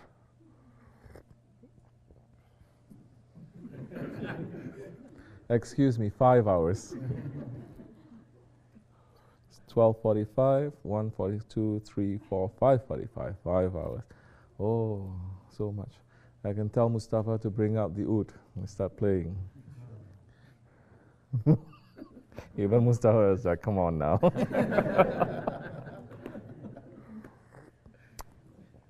Well, I'm going to call Banderas to take the guitar and sing Bandera song. Ooh.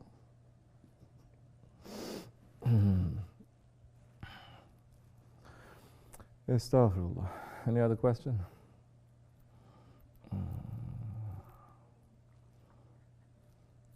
Do we have question from there? You select one. Let's see. Now I'm in the mood to answer questions.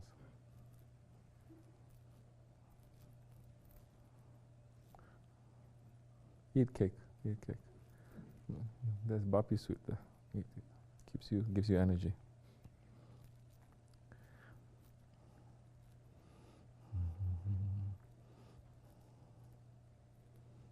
Yes, Ali.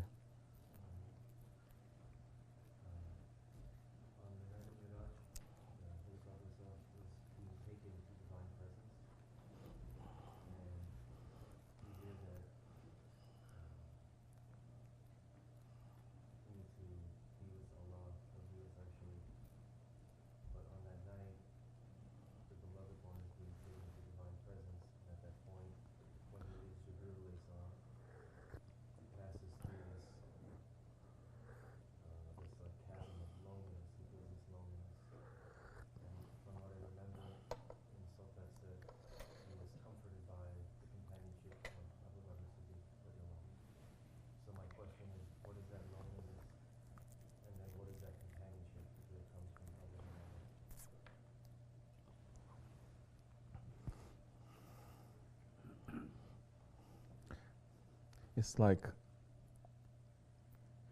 when Shaykh Effendi calls you to his room, and then you're walking to go to his room, and then you feel so lonely, and you feel so exposed. But then maybe Mustafa is there. Mustafa says, "Don't worry, it'll be okay. He called me before. I'm going to be with you." Similar like that. You have a love, you have connection to Shaykh Effendi. But it is more than you can ever imagine. Which means that in essence you are different from him. Yes? In essence you are different from him. You may be part of him, but in essence you are different from him. And you must always feel that. You must always feel that distance. And when it is just you by yourself, it's showing now. Don't come to holy presence alone. You must always have a dost. You must always have a friend. So who is your friend now? Even in the way you have to have your friend. Who is the one that is going to make you to approach that, make it to become a little bit easy?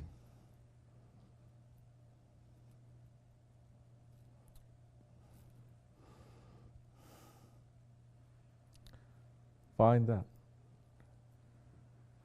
But that loneliness is only when you're approaching him. If you're practicing that loneliness, Prophet ﷺ is not practicing that loneliness with his Sahabi Kiram.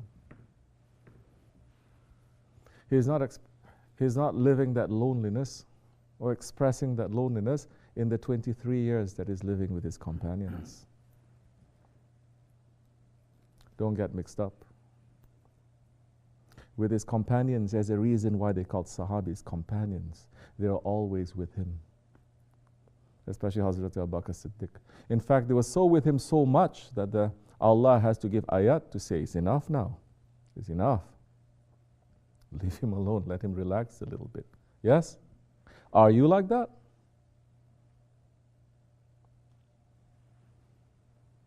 Are you like your Prophet to be always in Jamaat? To cry with others and to laugh with others. If you are, that's good.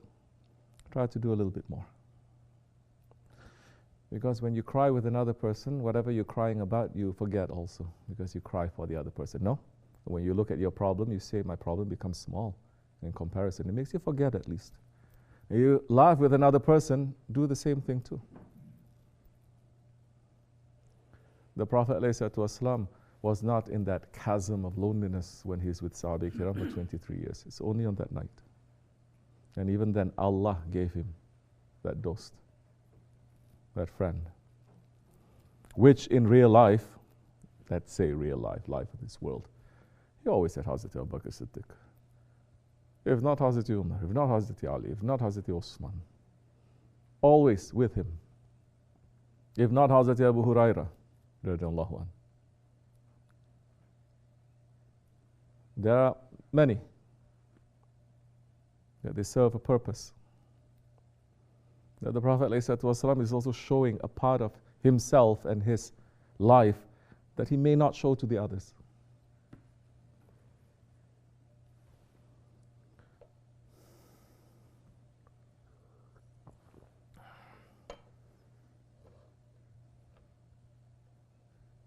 but is this just to make him feel better in this life?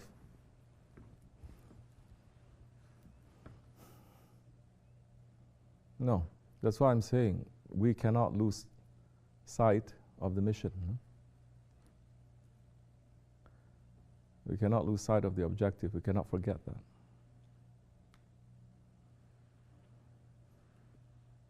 What is our objective? What is our objective?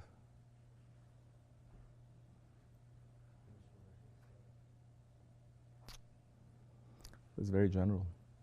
What is our objective? What is Shaykh Afendi's objective? Our objective has to be his objective. What is his objective?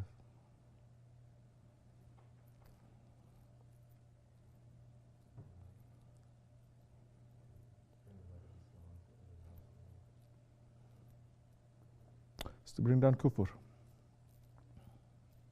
With that, to bring the light. You cannot bring the light without bringing down kufr. Then you're going to look at yourself. How do I bring down kufr? Am I doing that every day, every month, every week? What am I doing? I cannot bring that. That one is trying to do that. How am I supporting? Is that something that is burning in our hearts? If it is other things that are burning, that fire will put out other fires. It will. It must. It must. When you look, it's still a blessing that we know the suffering of this ummah. It's still a blessing to us. But knowing that suffering must burn out all our small personal sufferings. We say, this is not important. I am not important.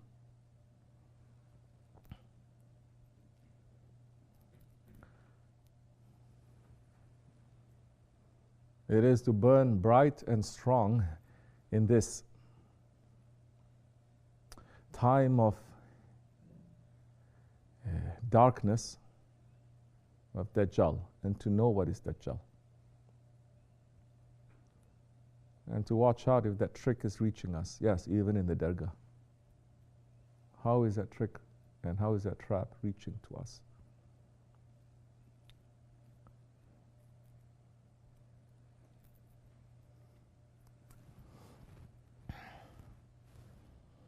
Is preparation for Hazrat Mahdi alayhi salam. How are we preparing? How are we preparing? Yeah, there are different things we can do. If it's something that is so basic, yes, that's something, but you cannot forget the intention. Otherwise, you look at the job and you say, this has nothing to do with it, it's boring.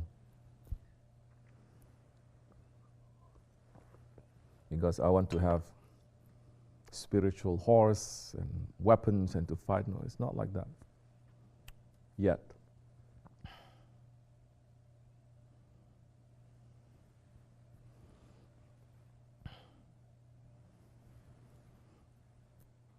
You're lonely. Why you feel lonely? What does it mean, lonely? Is it lonely because you are separated? Or is it lonely thinking you're alone? If you're thinking that you're alone, then that's wrong, because you're never alone. Only Allah is alone. Then you have to know, I'm separated. What am I separated from? You will say, I'm separated from this one, this one, this one. Is that one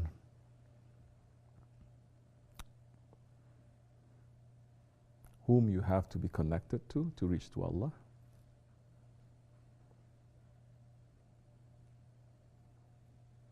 No.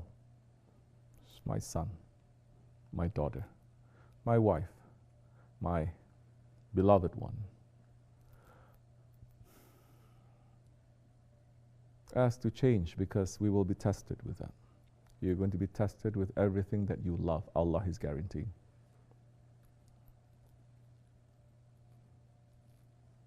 So like what we said before, if you don't fall in love with the Prophet, then your faith is in very bad shape. Yes? Prophet ﷺ, he says, if you don't love me more than you love, what? Your father, your children, and everything in the whole world. Including yourself, then you have not reached to complete faith. You know what it means when we don't have complete faith? We will be in trouble. So the one that you love, is that one making us directly, now that you have tariqat, not in a philosophical way, to make you to love Prophet more, to make you to lose yourself in the Prophet ﷺ? No. Be careful. That one is still an idol. It will get you into trouble. Nothing is going to happen to the idol.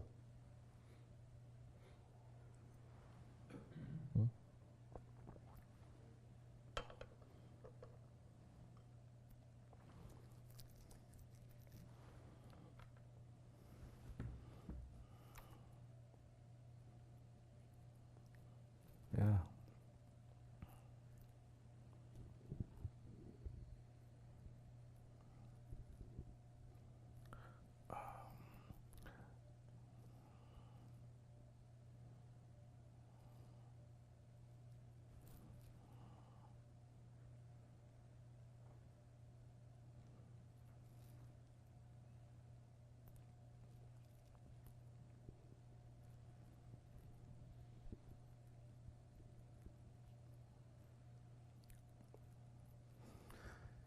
Astaghfirullah.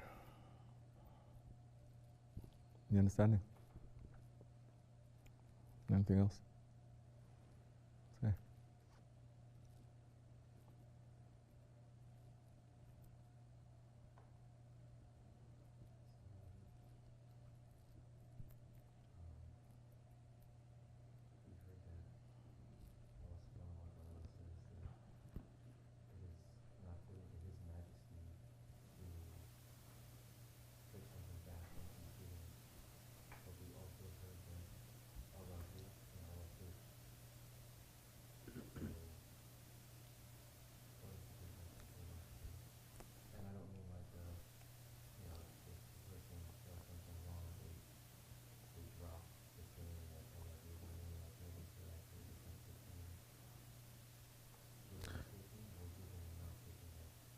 No, that is the meaning.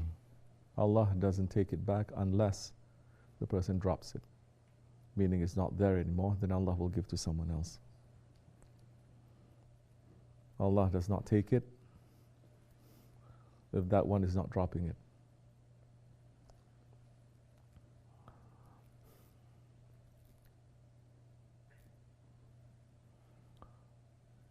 When we give something to someone, we want it back because we want it back.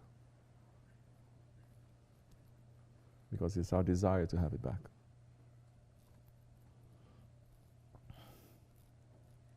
When Allah subhanahu wa ta'ala is taking it, it is not for Him again. He takes it and He gives it to someone else who can carry it. The most important thing is Islam. There's nothing else more important than that. Not our mother, father, the wealth of this world. It is Islam. It is faith. And Allah is warning the believers, if you don't carry it, Allah will create a people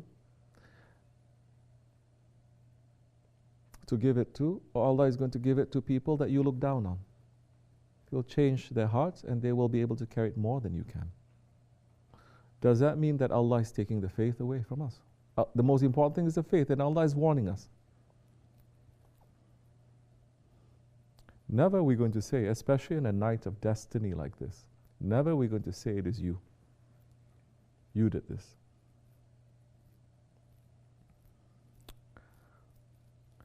And a night like this, as Shah Effendi is saying,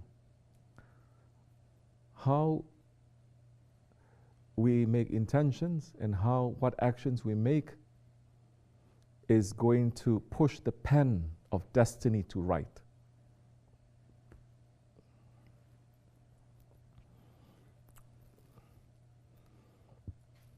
Whatever the pen writes, it cannot change. But Allah is giving us, the only creature in existence, the ability to have that small irada, that small will power. The only one that has willpower is Allah, and we have a measure of that. To say now, you can change. And if you make one step, Allah saying will take 10 steps to you. If you walk to us, we will run to you, Allah saying. How can we ever now say, what are you doing? How you can do this to me?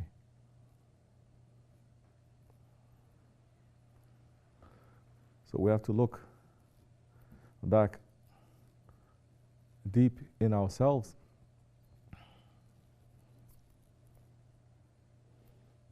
And we have to understand the answers that's given to us. Not to make the answers to fit into us, but to understand what it is. To submit to that. After a while, your brain cannot take it, I submit to it.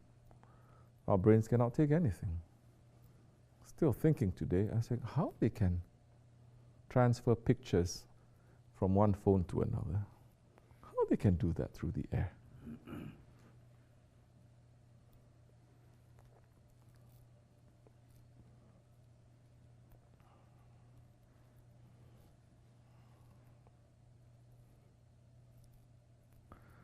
Yeah. So if you cannot carry it, then someone else is going to carry it. That's for me. For you. That's for everyone. Now, I'm not going to sit here to debate that, or to try to understand that too deeply. I'm trying to understand in a very simple way what I'm supposed to carry, what I'm not supposed to carry. Start with something that's very clear, very tangible.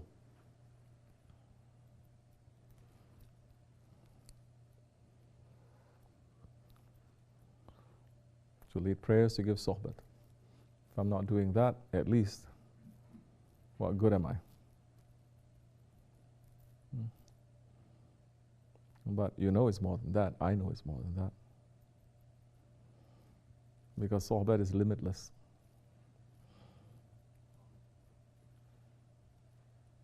There is no time, there is no day, there is no world. Ask how many sohbats they've heard me giving in their dreams. Am I saying it's me? No, Shah Effendi, of course. But isn't it clear?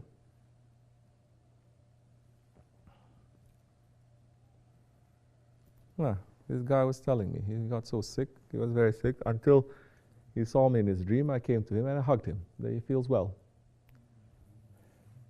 Shah Effendi is using me. It's okay. But I have to do my work. Now, I may have a different, let's say, mental state. Can you sit down small somewhere? Just sitting there like Buddha. You come from that part of the world, the Bamiyan Buddha. I'm going to put a bomb to you. Lodi. I always have to keep the Lodi down. Otherwise, they're going to try to take over you. Right? Kind of doctor you are. So what I say? Oh, yeah. I may be very depressed inside or sad or this or that. Something is happening like this. And there's a lot of things that's happening. But who cares? Do I have to show? No, I don't. I'm just like, let's say, a dentist.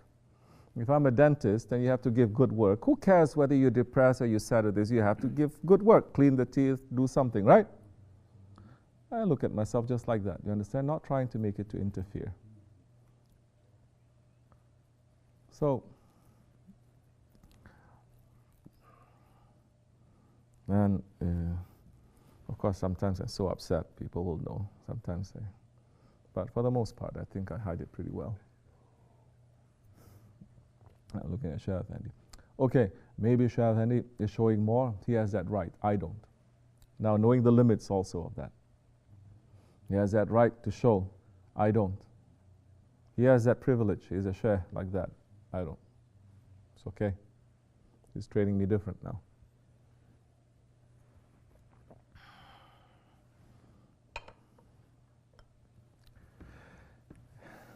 Astaghfirullah.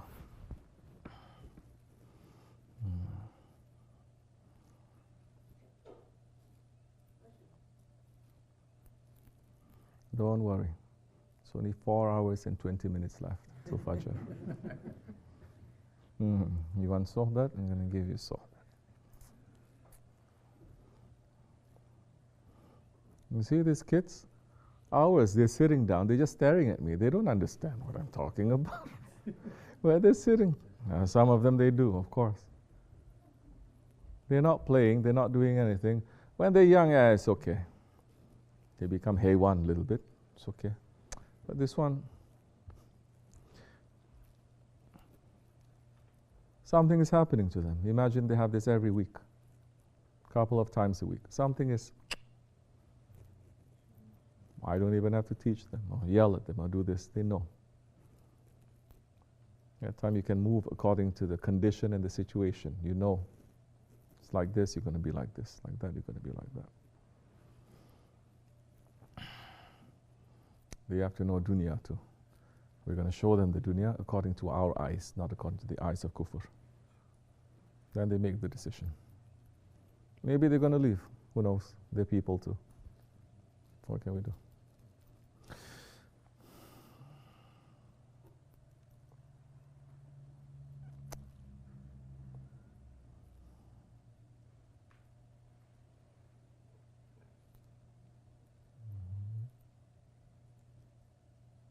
As I was saying, that one who goes up the mountains and collects wood, does you know, Zamra, that we are remembering him tonight?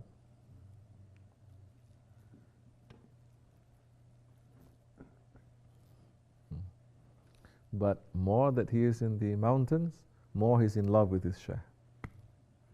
More he's separated, more hull he gets into. He gets more drunk. He starts talking to the trees, to the birds. Saying, you know my Lord? You don't know my Lord. You know my Shaykh? This is my Shaykh. It's not so easy also. He's forcing himself into it. Then everything he's seeing says, this is my Shaykh.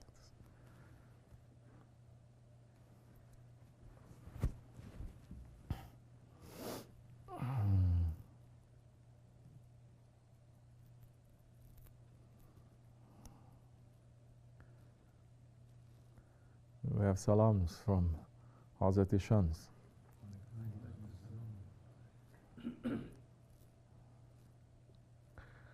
Alhamdulillah.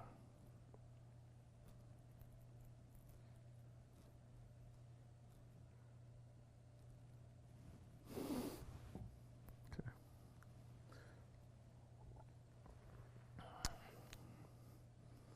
It's okay, Bayram. Sleep.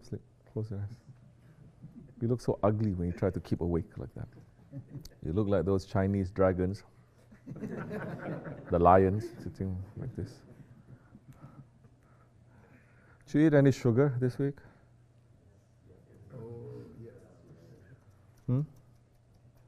Why are you saying Auzu billahi minash shaitanir rajim? Like I'm shaitan and you're running to Allah?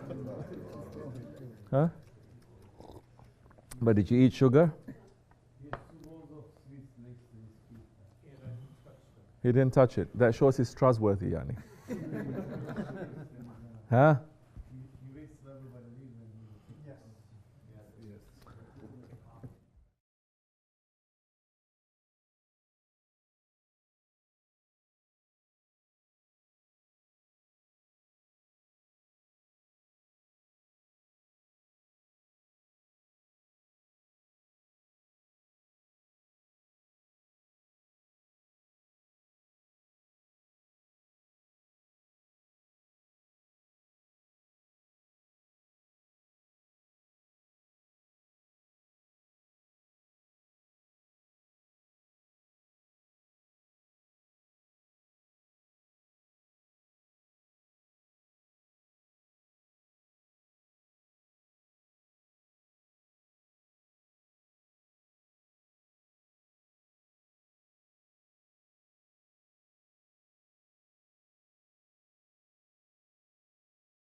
And at Quranic Karim, there's an ayat mentioned about one nation.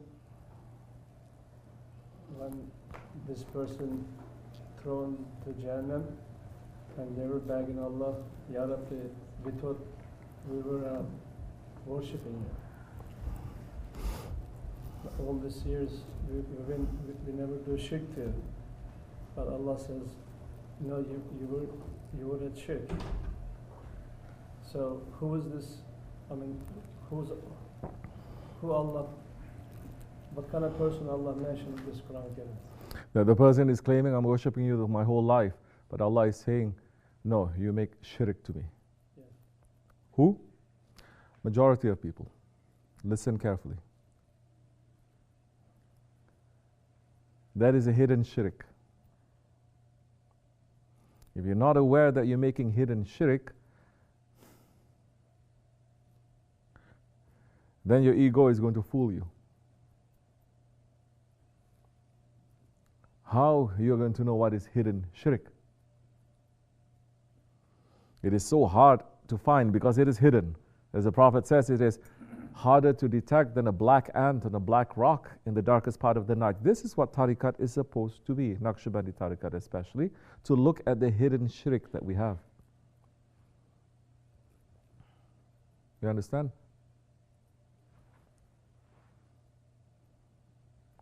To say, I prayed, what happened? I fasted, what happened?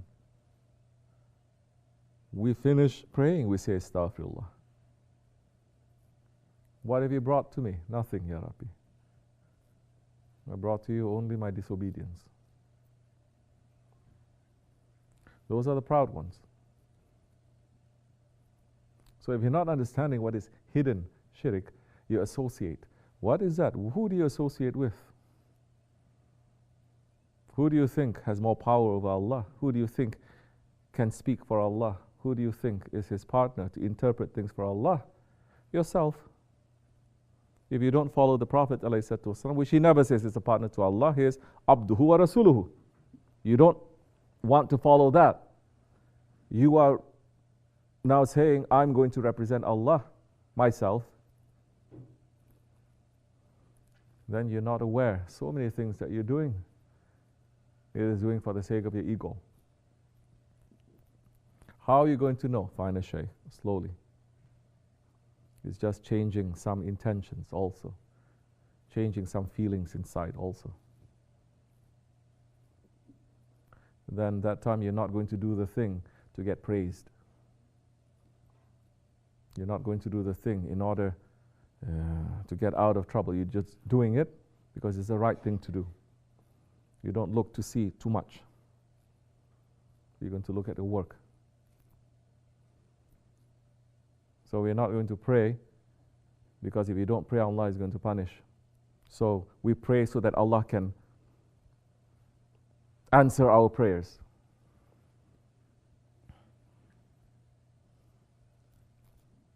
No, we want Allah's will to be over our will, as you like. If Allah doesn't answer your prayer, you're going to stop worshipping Him? No, He deserves to be worshipped.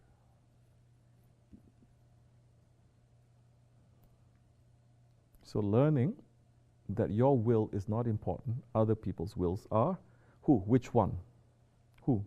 The will of the one that Allah has put over you, that one's will, the Prophet's will, alayhi salatu wasalam. Your murshid's will, that one is more important. Then you're going to take step by step to proper tawhid, proper akidah. You cannot depend on your own faith also. We depend on the faith of our Shaykh and the faith of the Prophet ﷺ.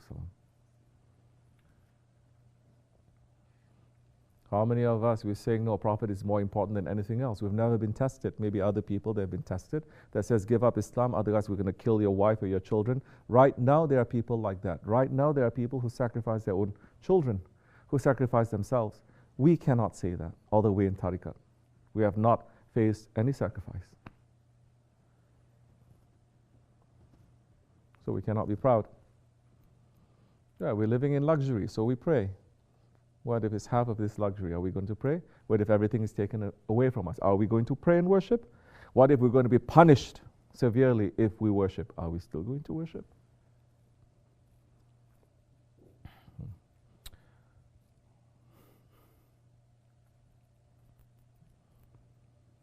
So, after we worship, we say Astaghfirullah.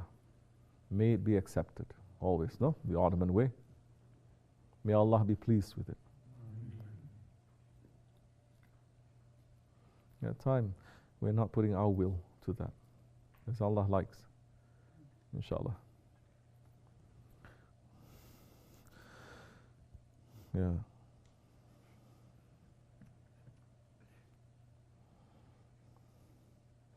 You're meditating like a Buddha again, huh? Never mind, he worked so hard today. Okay, who's sleepy? Put up your hand. Can go to sleep. Okay. What is this?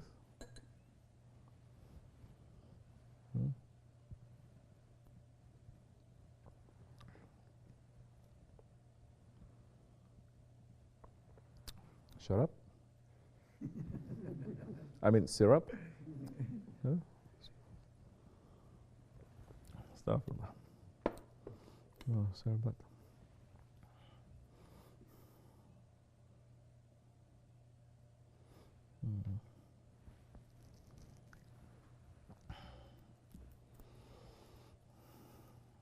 This question is clinging in my mind right now, and it's a little bit controversial.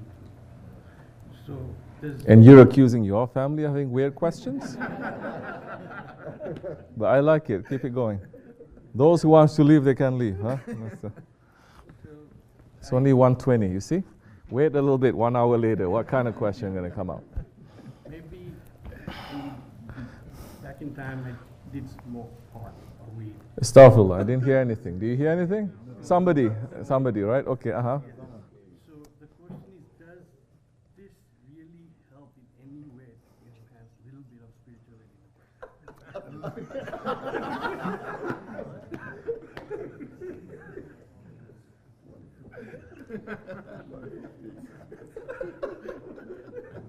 Brett, you didn't hear the question. You hear the question? Huh? Someone rephrase the question. Ruch, you rephrase the question. Give him the microphone. Rephrase it, but don't. Does?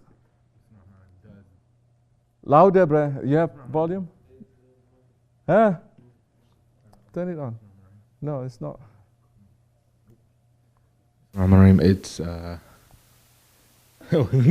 does this chemical enhance you spiritually anyway?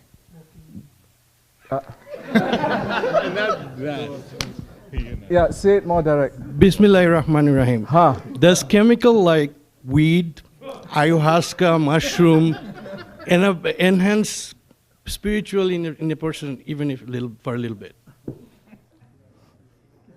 I tell you the questions get weird. See? It's 1:30. Okay. Gloves off, huh? This is the time of the night I take off my turban too and I start talking. But let's bring it down to. So he's saying, does pot help someone spiritually? What you mean spiritually? Like for someone, say his heart is not as soft, he's unable to somehow understand the unseen realm. Okay, from soft heart to unseen realm, very big. One is here, but never mind. I'll bring it back to order. Okay. Does pot help? Does it help? Pot will help you to get into shaitanic world. It will get you into the jinn world. It will help you. You want to enter into that? You will enter into that, no problem. No need zikr even.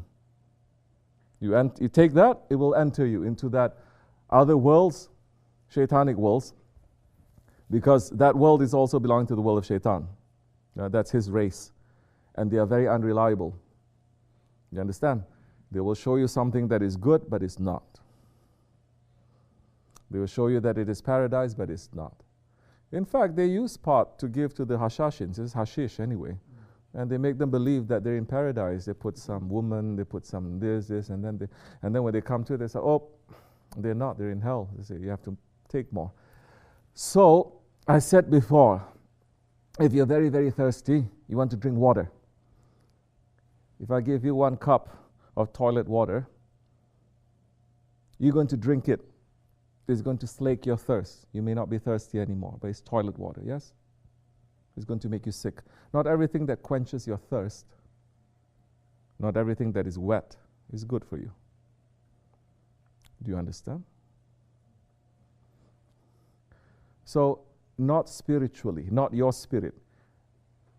Shaitanically, yes. No matter what, even if you imagine this or you imagine that, and they will show you, because this is not the world of as far as it's actually beyond the senses of this world. It's not the physical world. But there are thousands of worlds that is not this from this physical world. And those worlds are not even coming close to the world of Malakut, of the world of the angels. So why you want to make zikr? To get a high? No, wrong reason. That is hidden shirk. That is hidden shirk. It's like, why you want to fall in love? Because it feels good. People like to fall in love because they like the idea of falling in love. It's not with the responsibilities. You know what is love? Love is going to that flame and burning and disappearing. That is love. No, it's too hot. I don't like that kind of love. Then that is wrong. But you may imagine it is love. Low level. Do you understand? No, there's no shortcuts. Okay? Even if you claim, I don't care who claims what, 124,000 prophets never did that. Okay? Yeah.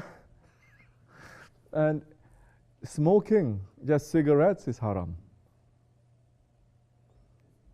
Doing all those things, it's no good.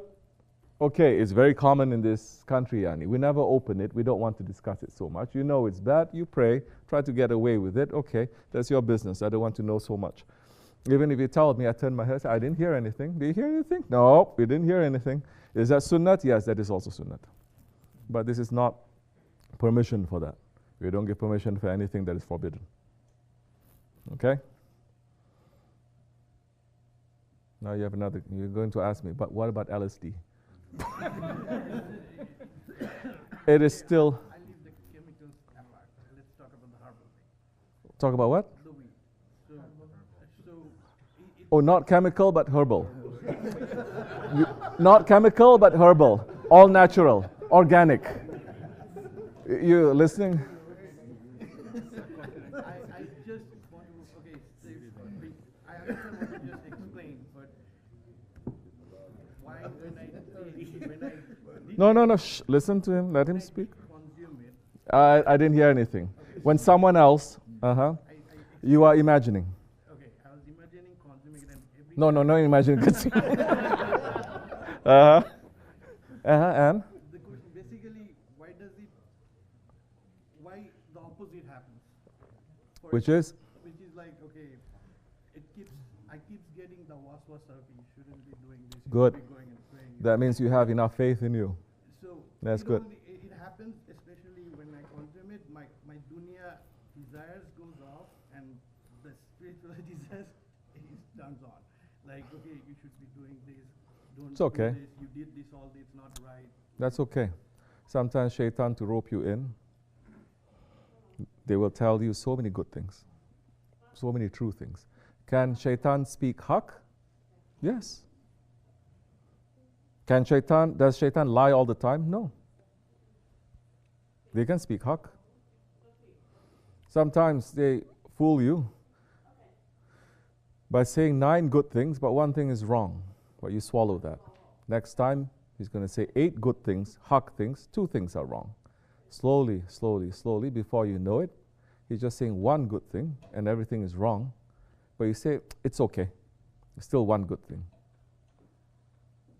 Why it does that? Everything that Allah subhanahu wa ta'ala has created, it is for the service of mankind. Everything. Yes, including that. But not the way that you're taking it. Everything. Every leaf that falls to the ground is a medicine for mankind. Because Allah has created everything in this world and all the other worlds for mankind. Because only mankind can know its Lord by looking at creation. You use it the wrong way, it is forbidden. The water, if you drink this during daytime in Ramadan, this is forbidden. This becomes haram. It will cause damage to the body. Something good. And Allah clearly is saying, do not take intoxicants. Something that can make you to become drunk. Don't take it. This is water. It's halal, but this makes you drunk. It is forbidden for you. Do you understand? Now, you come to that point now. Who do you trust? Allah is saying this, but I feel so good. And I'm able to be so cool and to do this. Before you know it, your body start moving to reggae. Before you know it, your beard starts matting up. You start speaking with a thick Jamaican accent. What are you going to do that time? Huh? Because all these people, they're cool, man. Then what are you going to do? Nice people. I've met them. They seem to be really nice, really cool. But if you start seeing it with the eyes of haq and with the nose of haq, oof, oof, oof. You'd rather be in the dirtiest toilet. And believe me, I've been to the dirtiest toilet. It's in Chinatown. But you've been to the dirtiest toilet than to smell them on them. That one is organic. This one is shaitanic. So everything is organic, yani. Allah has created everything. But Allah is saying doesn't mean it's good for you. There is a use, but not like that. Now, certain secrets are opened up. They're used for this or for that. But not for enjoyment like this, to lose your senses. Yes? What about medicinal use? This is what I just said. If it's medicinal, now it's starting to open up. Okay? But even if it is a medicine, these kinds of things which is from haram, can you make it to be halal? You don't make fatwa for yourself. And you don't make fatwa for yourself that it is halal because I went to Dr. Google and I see all these proof that this is, and I try it myself. No, you have to have permission. This is what it means to have a Muslim community, a society. Someone will have to give you permission to use it, otherwise there's no blessing. And that one is not only a scholar, but it has to be someone with that vision. A friend of Allah. It doesn't mean, no, I'm not smoking. I'm using it for medicinal, but you play with yourself. Like this, too much of this time, and then it also becomes something else. I know people who know the difference, who have done that wrong thing, trying to stop knowing it, like this, like that. And then they say, if I take this one too much, it affects me, I'm trying to pull. Okay, those people, they are fighting, they're struggling. They're not trying to find an excuse. They're not trying to find a reason to hold on to say it's okay. Well, you pray for them. You understand? That's different. But even as medicine, there is a thing called fatwa. It's still binding, you know. And they have to research and they have to look at everything properly. Not Facebook fatwas. But now, how are you going to have fatwa that is binding? There's no office of Shaykhul Islam anymore.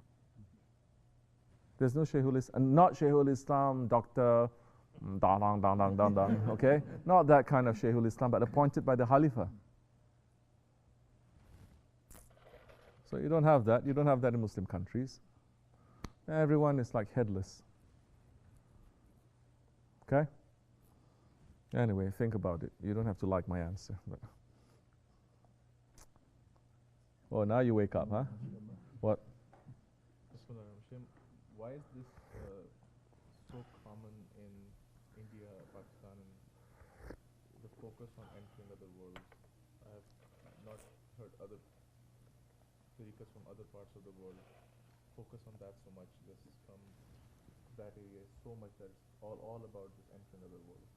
It's also in other parts of the world. I can speak for Southeast Asia. Southeast Asia is only the most populous Muslim nation in the world, but I speak for them. It's very attractive to them also, but especially if you're island close to water, that kind of a thing happens. Why is that? Because people like to taste.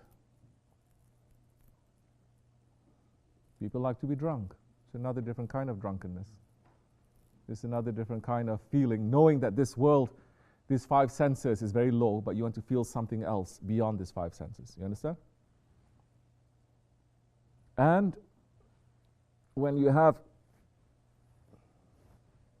different tarikats with different concentrations, and all that is broken for the Akhir Zaman, and all you hear about tarikats and saints are the miracles, all you hear about tarikats and saints are the karamats, all the unusual things, and people then want to have or to experience those unusual things. That's why they enter into tarikat.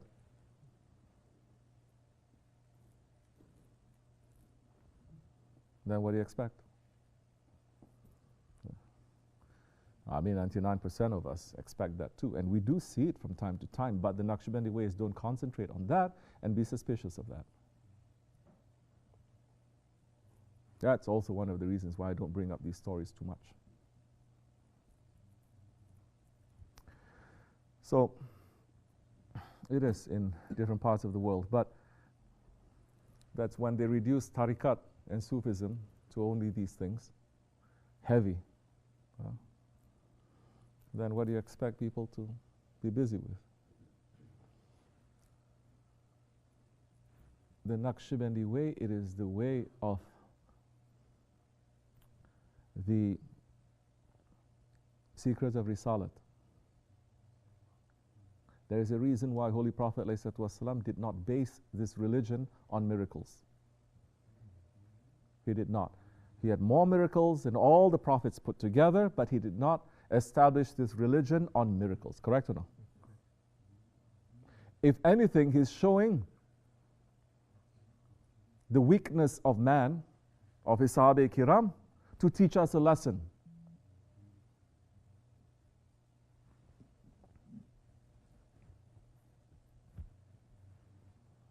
Certain things are supposed to go according to his way properly, but he's letting it to go the other way. Uhud, for instance. To teach the Sahabe Kiram and to teach the Muslims up till Judgment Day what can happen when you have the nature of man. This is how you're going to behave. Do you know why? Muslims are not really understanding Christians also. Their religion is based on miracles. It's all about miracles. It's so important. The basis, let's say, of their belief that he is Isa alayhi salam, is whatever they claim him to be. It is part of their catechism. They nailed him to the cross, and then he died, they brought him down, and then came back to life. It's a miracle. You're supposed to believe without questioning, miracles. And everything is filled with miracles. Just believe and something will happen. America, they taught you from grade school, no? Just believe. Believe what? Believe who? Clap harder. Believe, and he's going to come back to life. Who is that? Peter Pan. That's another Jesus Christ, but you don't know it. Just believe and something is going to happen. That's not the way of Islam. Belief is something else. To live according to your belief is something else. And you must then follow, submit, step on your ego. Then Allah, wait for Allah now to open the way for you. And if something doesn't happen, it's because of you. You don't say, why Allah, you're allowing this to happen. I prayed, I did this, and I did that. No, something is wrong with you. As Allah is saying, everything good is coming from us, and everything that is bad is coming from your ego.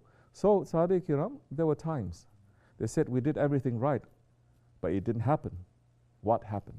There's no victory. What happened? They have to find what went wrong. There's one particular battle, they found out that they were not using the miswak when they're making the wudu. That is why they lost that battle. What that happens, what that does to a man, it makes him more intelligent, more accountable, not to just rely on your idea of what is miracles or not, of the unseen. Because we're still living in the world of cause and effect, no? You're relying on that, and you have full belief of that, then that time, if it's only 313, and you're trying with everything, then you may defeat thousands. Yes, that may happen.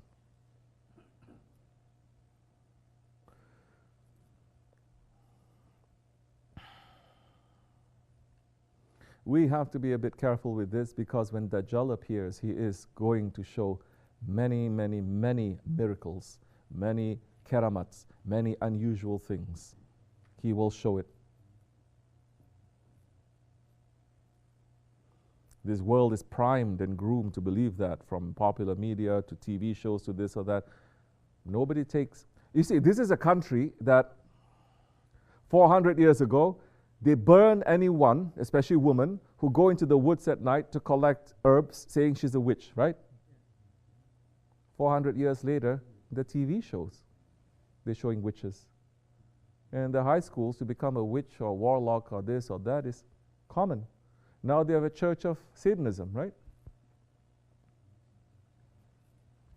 See, when there's no Shariat, Isa alayhi salam did not come to bring Shariat. If they had followed Isa alayhi salam's Shariat, they would have been proper too. But they didn't. They want tariqat, that they twist to themselves.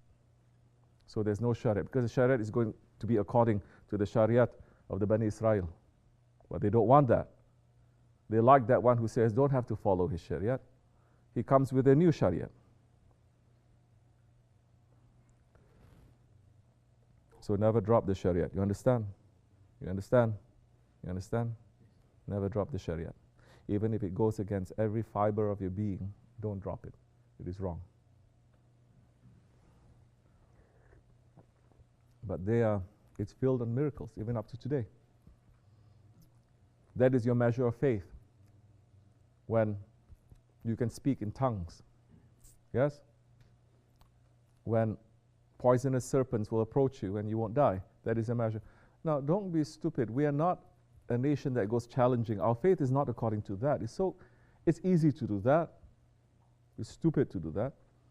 It's more difficult now, day to day, in trying to live correctly.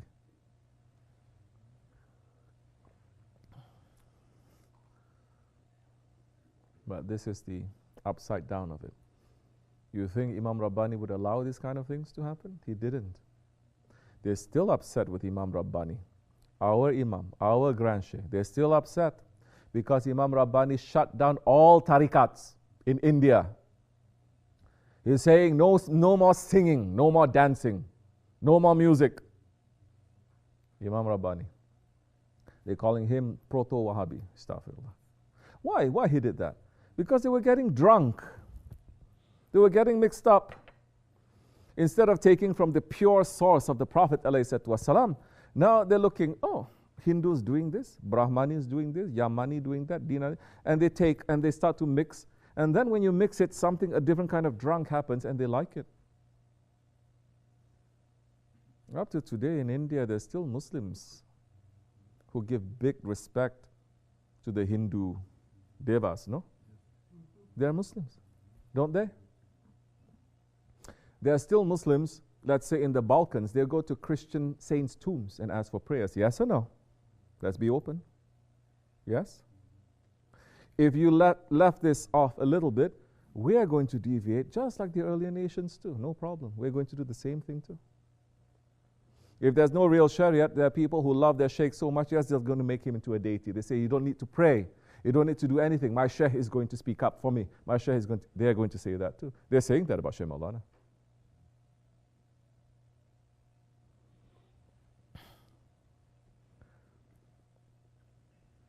So that's why they don't like Imam Rabbani. He did that. He says it's too much. Close everything. Compile everything. Go back to Shariat. At the same time, he's a grand sheikh of our order. At the same time, when he describes something of spirituality, none of us can understand.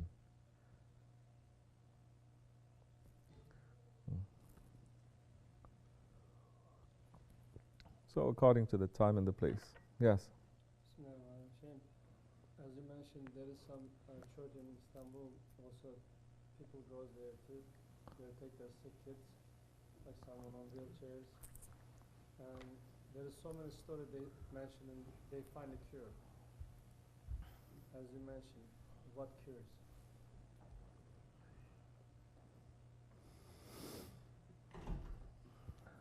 When I was walking through Balat, that's the area in Istanbul where the patriarchy is, the Orthodox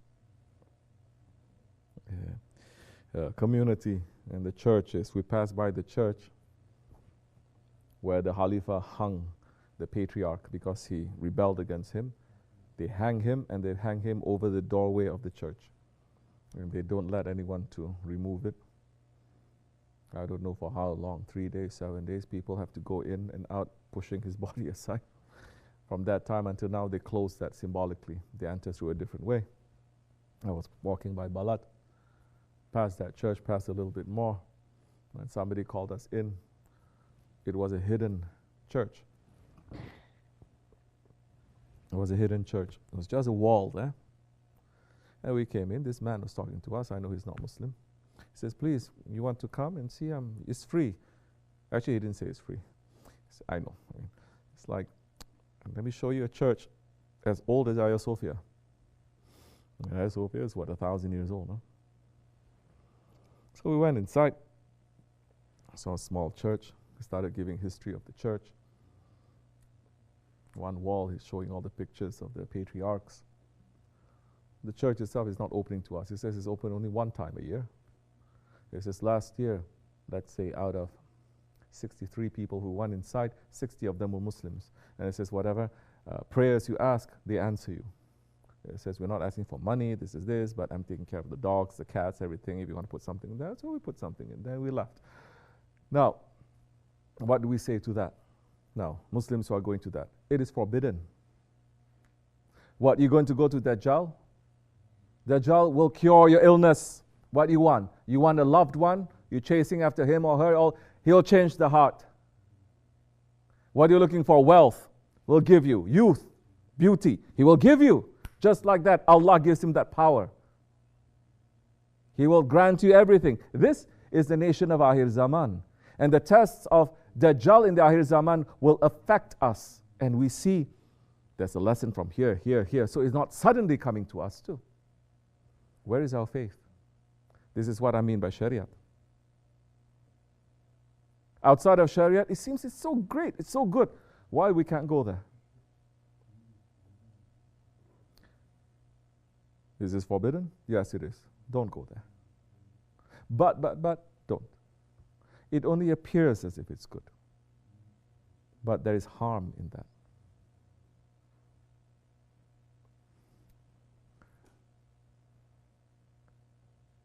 They're doing it there, they said. But if you have some faith, and the faith that your Shaykh and your Grand Shaykh is bringing, you will be able to smell something wrong there. These are people of shirk. They say Allah has a son. Allah is saying the sky is going to crack open. So if Shaitan is saying, I'll fulfill everything, you're going to go to him? You can call yourself Muslim, you can be covered up, you can be praying 5 times a day, but that is forbidden. That's why sorcery and black magic, it is forbidden for us. Even if you say, give me money, I'll make something and you will get it. It's no good. Going there, yes. Some of our ikhwans going there wants to throw up. They're like hesitating. I said, no, we have to go. We have to be strong. We have to know what it is. Yeah, you go there, you smell, you want to throw up. But you have to look, you have to see. Do we have to say anything? Do we have to fight with them? Do we have to say they're wrong? Nothing. No, we don't. We respect them that way. Yes, we do. But this is the danger too. When you get too close, you get too friendly. Same. Everyone is same.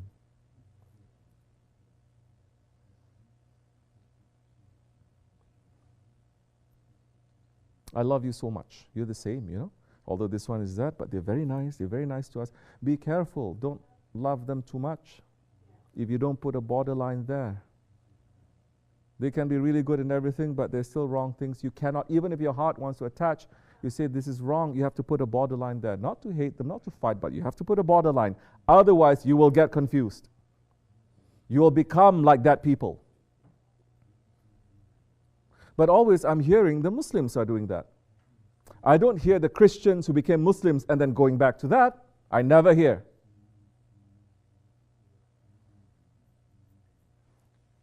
India, they're doing that. Then it just becomes superstition. It just becomes the same way that the mushriks, they are worshipping. I only worship that God is only powerful, that Shaykh is only powerful if you ask something and he grants it to you. If it doesn't grant you, he's not powerful at all. Allah, Allah. What is this? Then where is our faith? So it's dangerous. We don't say anything to those people. They come to us, they ask, we may say, but it's a very delicate subject also. But we have to say, we have to draw the line. This is what happens when we are not holding on to the awliya Allah and proper Islam. Do you know in proper Islam, there are fatwas written even about looking at a church? They say it is forbidden even to look at a church. You know why? Your heart will get attracted. It's not because there's some squarehead Wahhabi type or not scholars saying, no, at that time their heart is weak.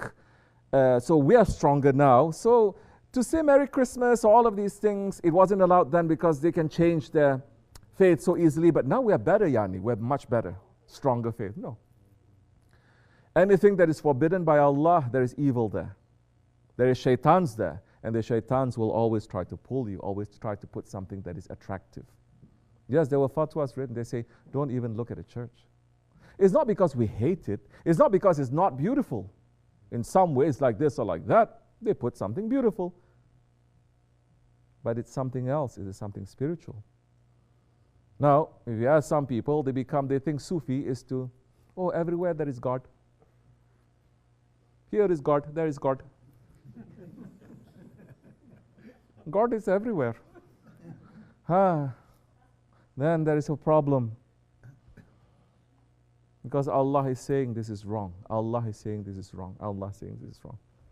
So if you don't hold on to a proper shaykh, how are you going to know? You're not going to know. You're going to go according to how your heart is. And how your heart is according to how you're raised, how the society is, how it fits you.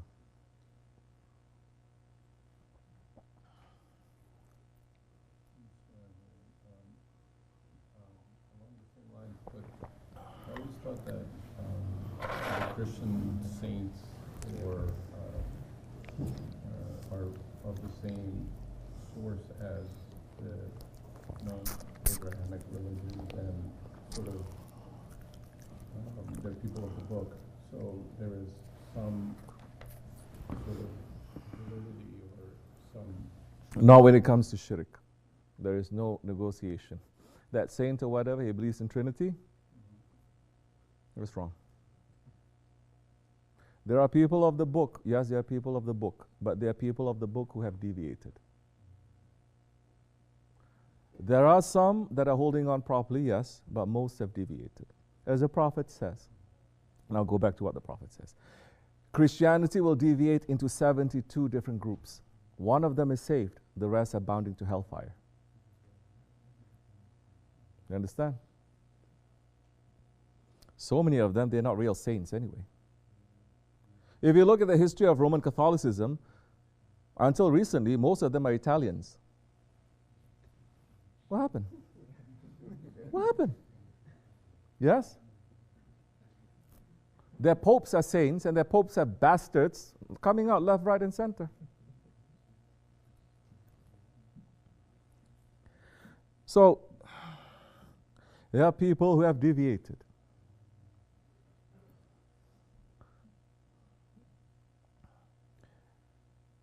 Are they good people like this or like that? Yes, but in terms of faith now, they are wrong.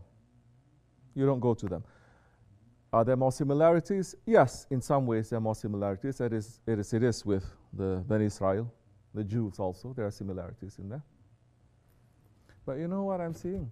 A lot of like Muslims would have more familiarity. They would go to Christian saints, but I never see them going to Jewish saints. Why is that? You're racist something? They're Bani Israel. In fact, they have more Tawhid than the Christians do. They have Tawhid. Yes? So why not we go to them? Freaking racist.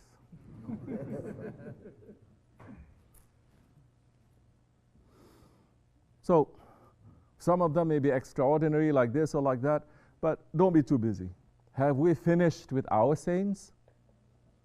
Have we finished knowing and loving them and finding out and having connection with our saints? No. Then don't look to that too much. You understand? So many of them, they are agents of either the papacy, of course they have to be, right? Or agents of the Christian empires, which means they have to condone everything the church condones because it's the church who made them to be a saint. Church, do you trust the church? Do you trust the papacy? Then why the heck would you trust the saints that the popes made into saints? In Islam, there is no Vatican.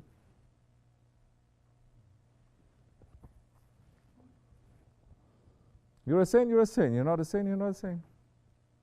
People will know whether you're alive or whether you pass. And there are saints that are alive and people never recognize them that they are saints. And it's okay by them. They're not complaining. There are saints who pass, people never even recognize. It doesn't matter to them too. Their Christianity is something else, Yani. They want their cake and they want to eat it too. No, I'm serious. That's why they wear the red yarmulke. They want yarmulke because they say this is Bani Israel too, but they wear it red. Why? Complete bid'at. Because it says this is the blood of Christ. But Isa alayhi salam did it? No. But you like to fix it according to.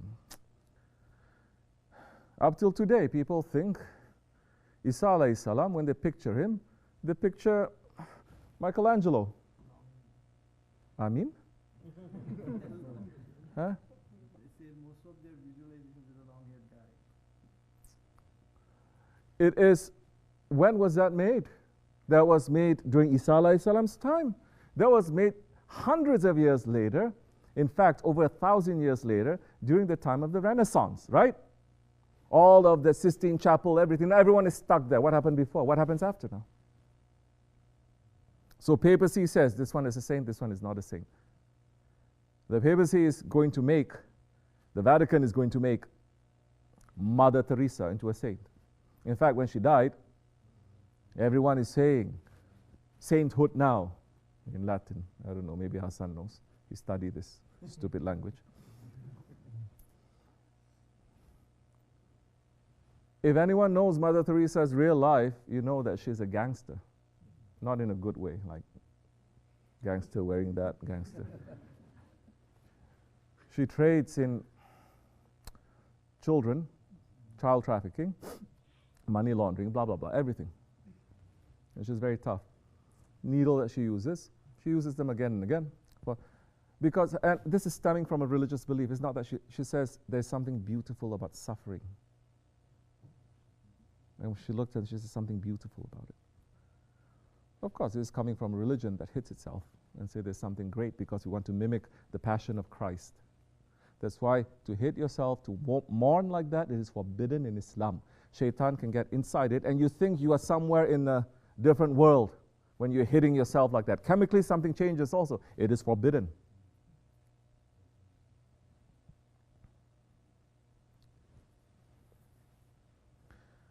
Mother Teresa, a saint? Oh, then look at all the other saints out there. Are there good people? Yes. It's between them and Allah.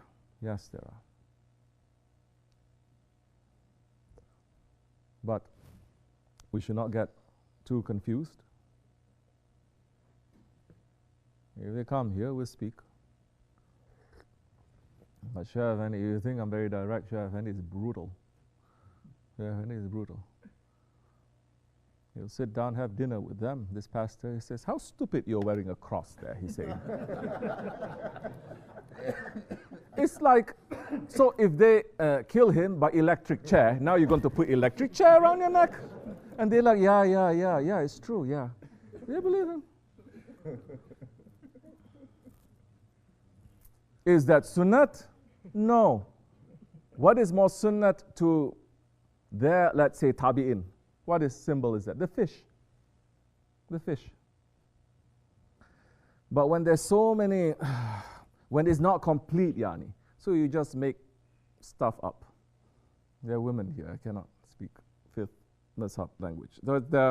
You make stuff up. You say, oh, this must be like this, I can make. Then it changes according to the whims. Once upon a time, in Roman Catholicism, you must only speak Latin when you're conducting the rites. And you must face Jerusalem. They changed that. When did that happen? Do you know? You know? You don't know. What do you know? Second Vatican, that's in the 60s. What happened? Hippie movement come out. So now they changed. Now they're facing the congregation. And they say you can speak in any language. So you start changing. Everything starts changing. So I don't have too much respect for that. Okay? The Christian saints, if they believe in them, good, they should. It's okay. They should believe in them. But I have Shaykh Effendi, alhamdulillah, not me. Shaykh Effendi has murids. That one day we were walking, and you know the cathedral of where? Which cathedral is that on 5th Avenue? St. Patrick's Cathedral on 5th Avenue, right? I was walking past, I look, said, let's go inside. Shaykh Effendi went inside too. So I went inside, there were some people there with me also.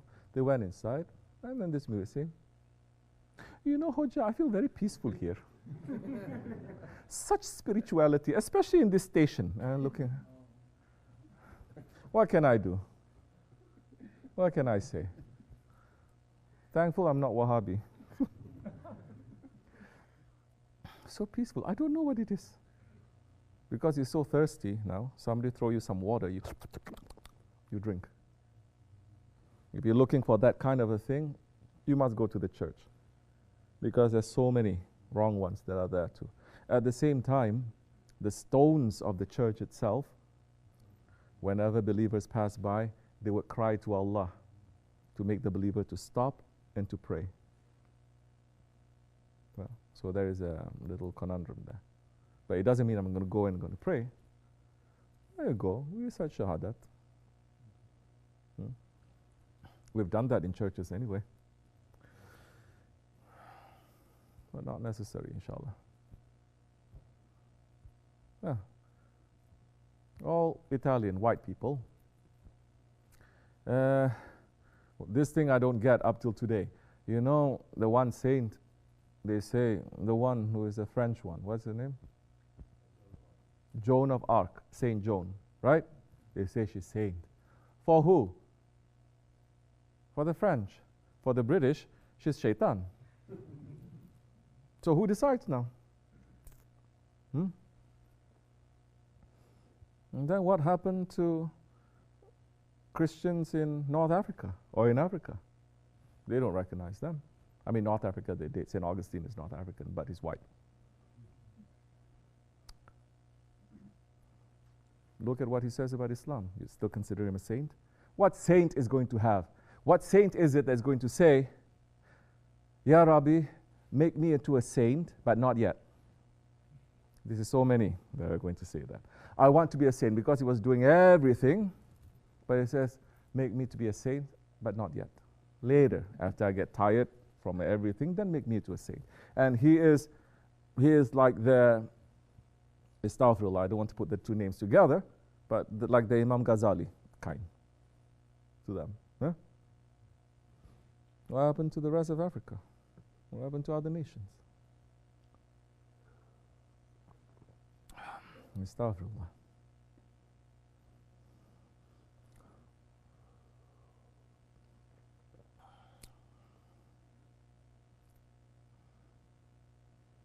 You go to Mandir before?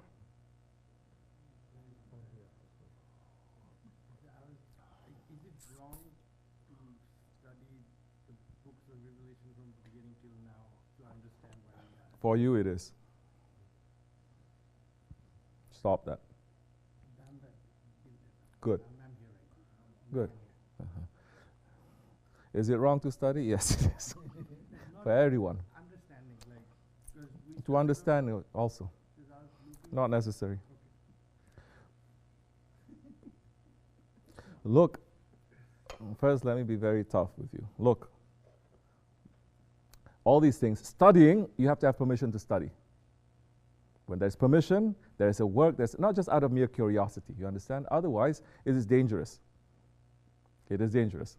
For you now, it is dangerous. You see, during the Prophet's time, Hazrati Umar was reading the Tawrat Sharif. He was reading Tawrat, the real Tawrat, not the changed one. He was reading Tawrat Sharif. He was able to read in that language. And the Prophet ﷺ says, don't you know, Ya Umar, if Musa ﷺ is alive, he'll be following me. He closed the book and he just concentrated on the Prophet and Quran Kareem. Now, if there is a work for you to do, there is a job for you to do, there is something that is there for you, permission, and it may be given. You understand? It's just like food, Yani. Why would you want to eat everything? Just because it's there? Even if it is halal. Everybody knows how to be very specific. Like you, it has to be organic. It has to be natural. It has to be this. What are you talking about? Haram things. Oh, the haram has to be organic, has to be natural and everything. Then you'll take it. Then what are we going to put in our head, in our heart? We're not watching. Why are we not watching? This is what we're saying, fasting, no? When you start to fast, all the wrong things will start eating each other and you have more understanding. This being said, if you want to go and you want to check, you want to read, I'm not going to stop you. But be very careful with it.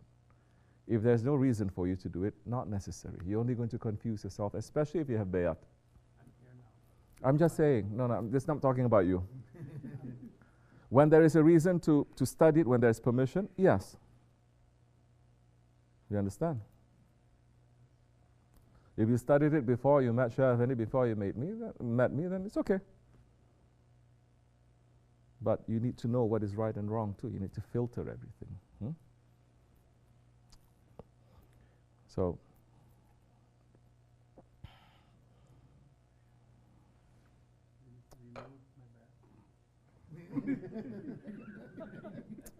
you didn't break it. That doesn't count as breaking the bayat.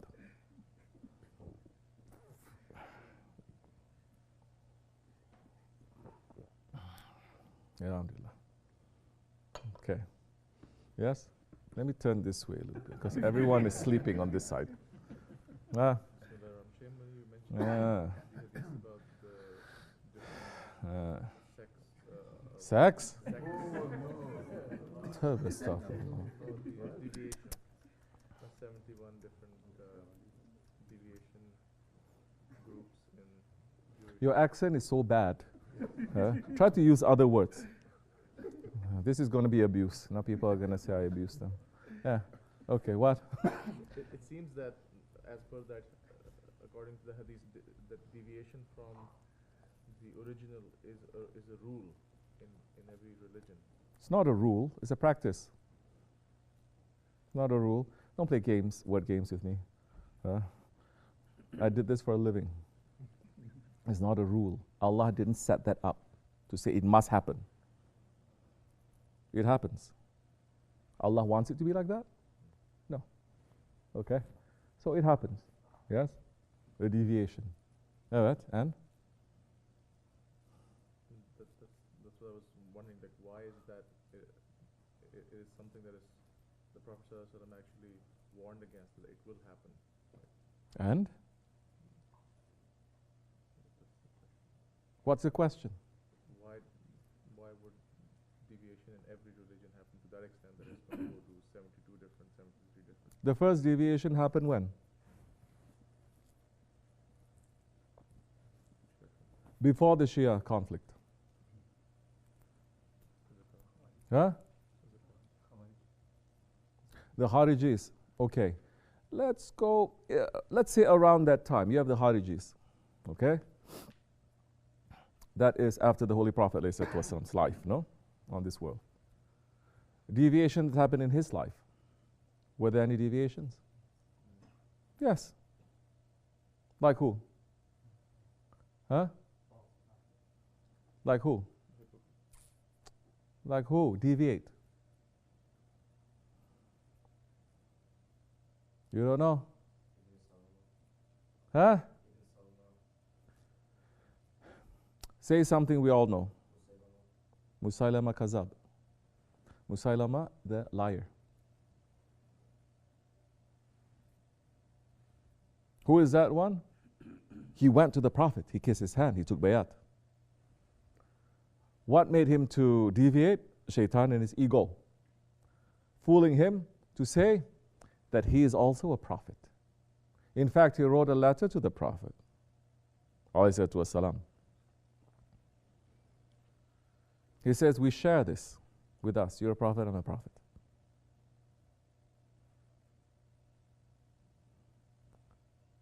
And he married a woman who declared herself to be a female prophet. And he says, my dowry to you is, I will drop 2 or 3 out of the 5 prayers. That's my dowry for you. He wrote a surah. So why it happened now? Because he got drunk. He got fooled. Why does it happen? Because he get fooled. People who get fooled, do they think they get fooled? No. They say, I'm more right than this. But there are conditions there. Prophet says you must hold on to these things. If you don't hold on, you are going to deviate. It's not like today's Muslims saying, well, I don't know which group it is. 73 different groups, only one is going to be saved, 72 is going to be wrong, going to hellfire, but we don't know what it is, who it is. Allahu Alam, may Allah save us. No, Prophet was very specific. They deviated. Because he's not holding on to the Prophet, yes? He's not submitting to that, which is what? The words of Allah and the words of the Prophet. It's always the Quran and Sunnah. The Quran and the Sunnah, and then your rightly guided leaders, whether it's Ahlul Kitab, Ahlul Bayt, or those ones that Prophet has said, you must follow. The one, they ask him, which group is going to be saved? He says, those who follow my Sunnat and the Sunnat of my Sahabis. No, we're not going to follow the Sunnat of the Sahabi, we're going to follow your family Sunnat. Deviation. All the best reasons, you can say they're closer to you, we love them, they sacrifice so much. Deviation.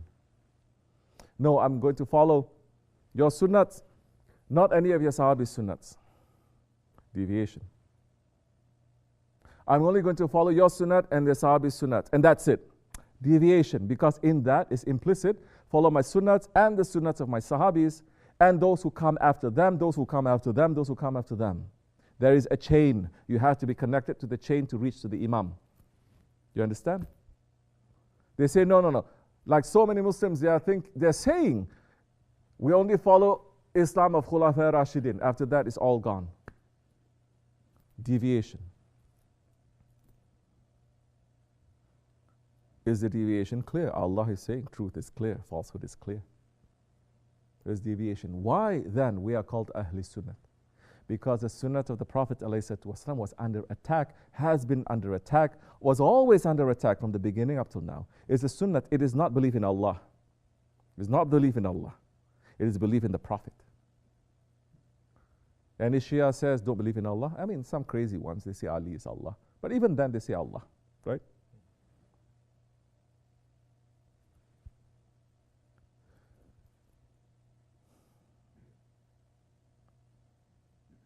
Then you have to follow. You have to protect. Why are the Ottomans really important now? Because they protected the Sunnah of the Prophet ﷺ. The Iktiqat of Ahl Sunnah is getting destroyed. So this, whatever that you're doing, as much as you can, if you cannot do it, at least believe in it. And support people who believe in it. That is one way of supporting that, especially in these dark times. Don't bend it. Don't say, it's okay, it's not like this. Say, I'm too weak to carry this. It's different. But it should be like this. So where do we stand? We don't even criticize people who carry the sunnah to an extreme. Because now is the time people don't even carry it. If they carry it to extreme, a little bit here and there, we say, it's okay. 20 years ago, women don't cover their hairs as much as today, no? Okay, today they cover their hair, they put flower here, they put plant here, they put one flamingo over there, they put so tight over here. We don't say too much. We say, it's okay, we don't say too much. Don't start cursing at them and say this is wrong. Don't. They're just beginning. But that's not something that we are going to encourage our women to do. So,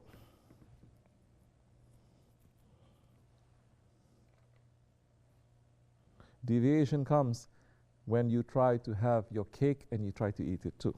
It's always like that. Why can't I have a little bit of haram? I'm doing all halal. And a little bit, just give me that, Yani. Then you find someone who says, according to Quran, according to Sunnah, it's like this, it's okay. Say, this one is real one. I follow. Everyone follow. The one says, yeah, okay, I'll follow. It's lesser. I'm reading sometimes about all the recent deviations of Islam. It's still going on today. Huh? Recent deviations of Islam. And people are following. There was one in Malaysia. This man, first they take, because this is something spiritual, so they take the structure of tariqat, a sheikh and followers. They always take that. Okay? And he's saying he's very high level spiritually, he's a saint. And then he say, I just came back from Miraj, this is what I see, everyone believing in him. And then he went, I went on a Miraj, and then I saw this Hindu something. And then he go to temple, yes, and the Hindu people say, oh, you're a very holy man. He participate in their rites. Sufiyani, right? You have to participate. My heart is a Christian cloister, my heart is a Kaaba, my heart is a pagan's, everything the same, because they understand it according to that. And then he declares himself to be God. And there are Muslims who are following him. And Malaysia is one of the strictest where they smell anything that is, they will catch you, they'll put you in prison. Huh? And people still holding on, said no. And he had a lot of money. He set up like a dergah. He calls it the heavenly religion. Huh? Sky teachings. Maybe he takes from Sky News Network. And then he built certain symbols, right? He built this big structure, this shape, this, and one of the things is he make a big teapot. I don't know, go figure, a big teapot. So everyone say, oh, that's a teapot religion. So now it's known as a teapot. At least it's not pot, it's a teapot. If there's a pot religion, who knows who's going to go running after them, right?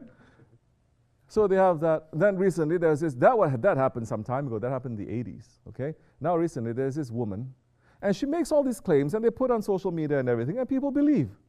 People believe. People like you, they believe. She's saying, the real Islam, it was deviated since that time. The kalima is deviated. It's not La ilaha illallah Muhammad Rasul. That means you're worshipping Prophet. It's La ilaha something, something, something, she's saying. And she's saying, and the real Islam is given to the Malaysian people. And then they do some weird things, and then people take that kind of shahadat, and people are going. And she's saying, yeah, I went to Miraj, and then I saw this, and saw that, and I did this. Then there's another Vietnamese woman who said, yeah, she went meditation and she met the Prophet, she's saying. And the Prophet says, all those ayats concerning jihad, they added it into the Quran after I pass away. And people are believing, Muslims are believing in this. Because it fits them, you see. They like that kind of Islam that is not, doesn't deal with uncomfortable things in these modern times. So ask them why they deviate. They say, I'm not deviating. I'm returning to its originality. In the beginning of the 20th century, when, or late 19th century, when the British were spreading in India, this concept that Islam is spread by the sword, some of the Muslim scholars of that time took some early ghazwas of the Prophet ﷺ before Badr out as well. Is that also considered to be a deviation that they made, or is that sometimes allowed in a defensive mindset like that? No, it's not. Why you have to hide anything? Why you have to hide anything? That what were they, the Muslims, before the Battle of Badr? What were those ghazwas? How were they treated, the Muslims? Were they a people that had power and everything and they inflicted cruelty? They just want to be left alone to say, Ashhadu an la ilaha illallah wa ashhadu anna Muhammadan abduhu wa rasuluhu. And they cut them off from everything and they cut off their necks. And anything that is done that time up to Badr, it is all an act of self-defense. In order to defend yourself and in order for you not to be killed. Badr was like that. All other battles are like that. And so, I don't know. Those scholars, definitely they know more than I do. But you're asking me, would I do that? No, I would not do that. Why have to do anything to make the Kafirs to feel comfortable about Islam? Why? Why am I apologetic about Islam? That means that I'm uncomfortable with certain things about Islam. If you are, find answers for it. Because there's nothing uncomfortable about this great religion of Allah. Some things that happen you don't understand. Some things may be wrong later on. You need to understand the whole thing too.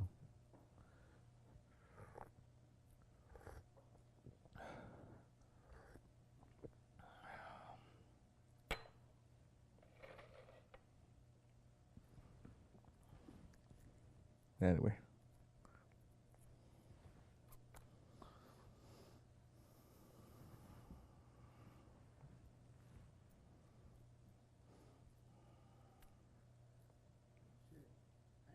Beautiful line in my mind once, and I wrote it down. It was like, when all the religions will deem, Islam is the religion that's going to bloom like a flower. I wrote it down, it just came. When all religions what? Deems down, Islam is the religion that's going to bloom like a flower.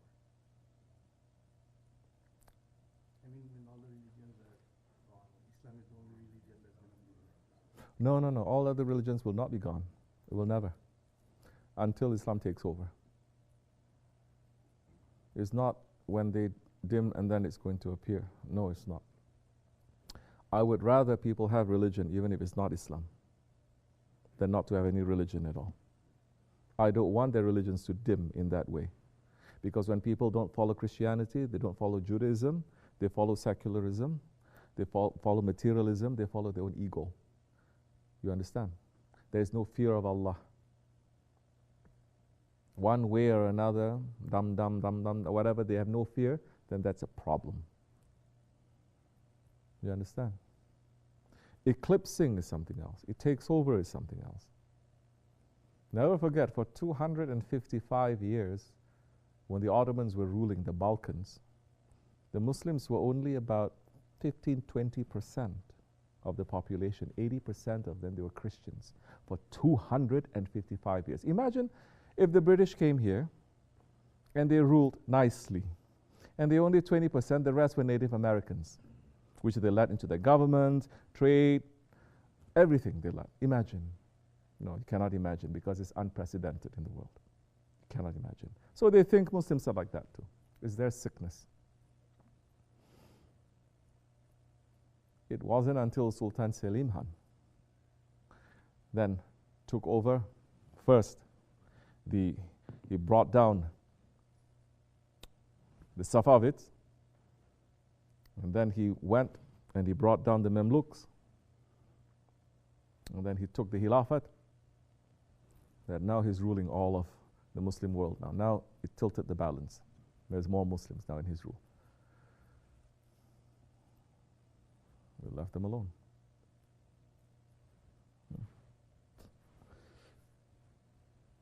Yeah. So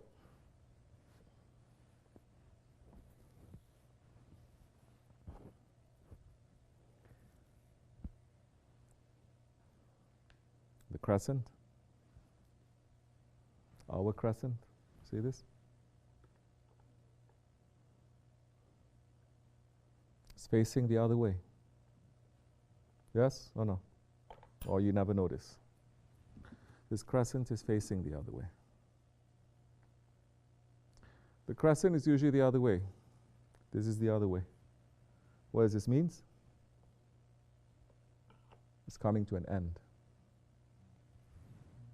This is not the beginning, this is the end. We are preparing ourselves for that. Believe it or not. Believe it or not.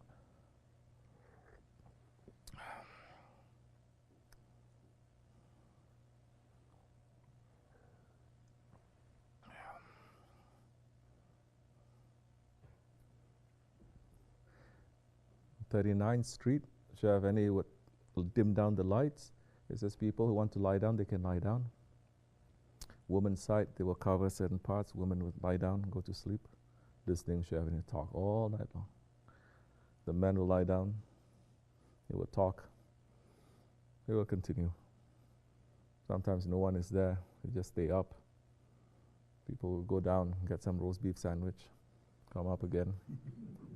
Then he look at them and say, "You didn't buy me one?" Then we feel very bad. We buy him one. He sits down, he eats, he goes use the bathroom, he goes down 39th Street at 2:30 in the morning, looking at all these pimps and prostitutes walking past, praying for them, all these drug addicts, praying for them. They come out drunk from their club, out of their heads, and they look at this man wearing a turban, standing there smiling at them. He's praying for them. Sometimes he takes the car, he circles around. He comes back.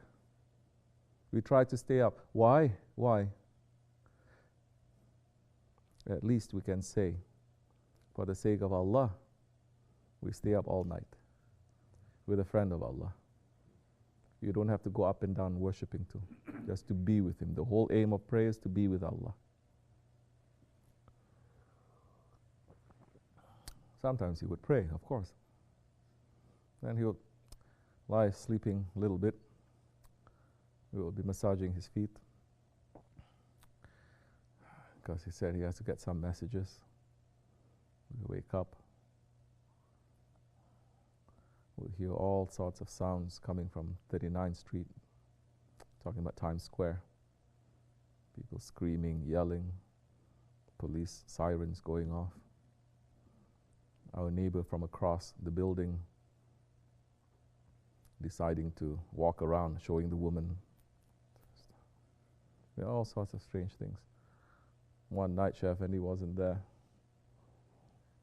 The windows were open, it was hot. We're lying down, trying to keep awake. Oh, our neighbor downstairs decided to smoke a lot of pot, coming into our rooms, and then he decided to watch some weird movie kind, turning up the volume, and we're like, we have to go down and say, "Excuse me, please, can you lower down a little bit?" Yes? Who was there? You were here that I said go down and talk to them?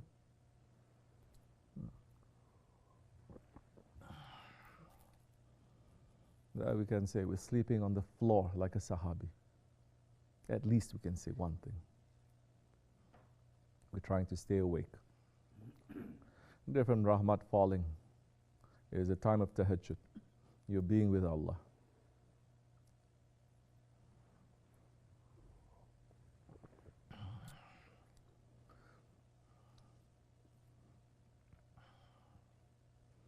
Alhamdulillah.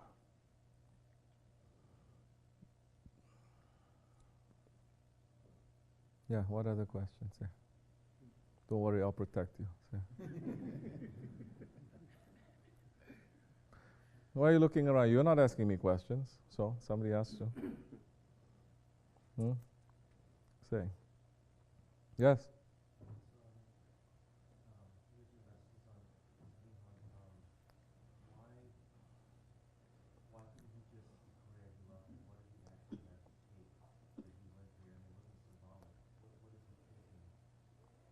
No, you have to take. There is a ruling Khalifa there. Very limited power, but there is a Khalifa. He's from the house of Ibn Abbas. He's an Abbasi Khalifa. He had very nominal powers. They decided to disobey him long time ago. They have their own separate kingdoms. The Mamluks were one of them. Very powerful. They were Cherkess people. Huh? Mamluk means slaves. That's another thing, that we should never confuse slavery in Islam with slavery in this country. We make the slaves to become kings. Allah is saying. So there was a ruling Khalifa, and that one has to pass it to the next one. That one has to receive from the Holy Prophet ﷺ permission and order, and he has to give that one. Why? You can't just declare. You cannot. There is a protocol that is there. One, the Khalifa has to pass it to you. The other is you have to wear the jubbah, the khirqai sharif, and you have to wear the belt of the Holy Prophet ﷺ, and you have to take the sword. Talking about swords, I think I'm missing something. Put the sword of the Holy Prophet ﷺ. That time, the authority will reign on him. If he cannot, he will die. If he cannot carry it, he will die. Then with that authority, he has to make everyone to submit to him. Then he's going to be ruling as a Khalifa.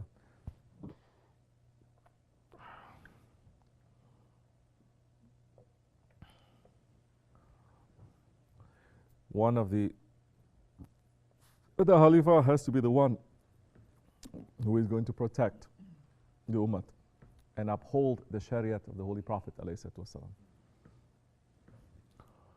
So, and he has to be the most powerful one.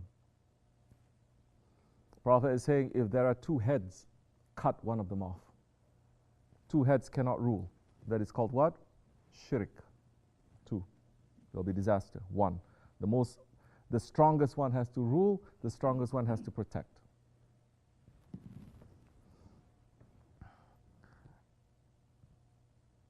The house of Osman, what makes them very different from all other kingdoms, Muslim kingdoms,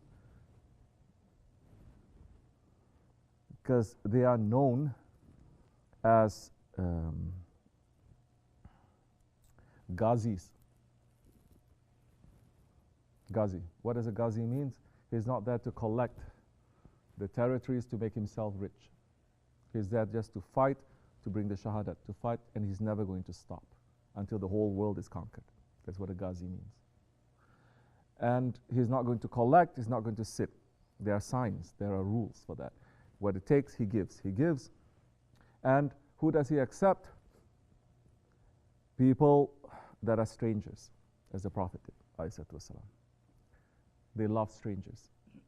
People who are attracted to them say, we're doing this only for Islam. You look at the history of Islam, when they stop being Ghazi so much, it starts going down and down. At that time, with the other kingdoms, Muslim kingdoms that are there, Mamluks, for instance, or even the Safavis,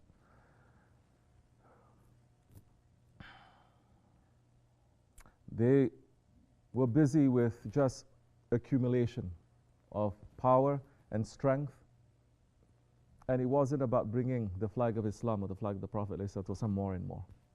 You understand? It was during their reign that the Crusaders came and attacked so many times. Not during the time of the Ottomans. During the time of the Ottomans, we went. We defeated them. We beat them up. Maybe it's not for the Tatars. Oh, imagine what would have happened. And so,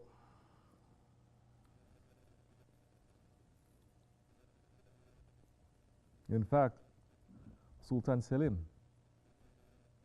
the power is also given to him because, which Sultan is he? Which number? Forget. I forget which number. I think fourth or fifth. It's not too long from, say, Sultan Mehmet Fatih. Sultan Mehmet Fatih was his grandfather, no? Or his great-grandfather. His grandfather. You see, 3 generations. Huh? And then Sultan Beyazid, his father, and then him. When he discovered the weakness of the Ottomans, that they fall into that kind of, again, taking power and wealth and this kind of thing, which everyone does. They start taking care of themselves. Look at you. Don't look at them, look at us. In fact, he rebelled against his brothers. He was not first choice to become Sultan after Sultan Bayazid. He rebelled against his brothers. And he said to his father, you cannot rule so much. It's not working. We have enemies everywhere. The whole ummah is going to fall. You want to make peace with the Shias, they've already made massacre to our Sunnis. It's going to fail. And he said to his father, step down. His father became the first and maybe the only Sultan to step down, and he became Sultan. Then whatever he's doing to clean up in the Muslim world, message was sent from the Abbasi Khalifa approving. Sultan Mehmet Fatih Khan made the ships to sail over the mountains. He made his troops to sail over the deserts that has never been sailed before, never been passed before. And he is the one who says, Prophet is walking right in front of us. Let's walk. And he brought them there, otherwise impossible for him to bring down. So there are signs when someone is given that divine favor. So, then, where's his history? Foolish Muslims now saying, if only the Muslims stop fighting with one another and they cooperate with one another, they're going to achieve so much. So which Disney cartoon you've been watching all your life to think it's like that, so simple? When Sultan Mehmet Fatih Khan was captured in Istanbul, you said there was an awliya inside Istanbul at that time who... Yeah, he died. Was he saint or like... Yeah, Muslim. I'm talking about Muslim, yeah. Inside Istanbul? Yeah, of course. There are quite a few. Yeah. We visited one of them, remember? There was even one who was way back then also. He was Ahlul Bayt. Remember the one? We went to, were you there? In Balad? Yeah, you were there. And he was Muslim. And his work was just giving water to people, remember? He was a Sahabi. And through giving water to people, because he has the light of the Prophet ﷺ in him, people started to become Muslim because of him. Then the emperor seized him, find a reason, and they executed him. But don't you know that's even more powerful? When you kill a living saint and you bury him, he is even more powerful. They say when they are alive, they're like a sword in a scabbard, in a hilt, and when he is passed, it's like it's unsheathed. You take it out. Yeah. So there were other saints that were there also. Yes, it's always been. That's how the doors were opened for confidence. Yes, in the spiritual way, yes. And when that permission was given, then the physical way, like this or like that, then it opened, then they're able to penetrate inside.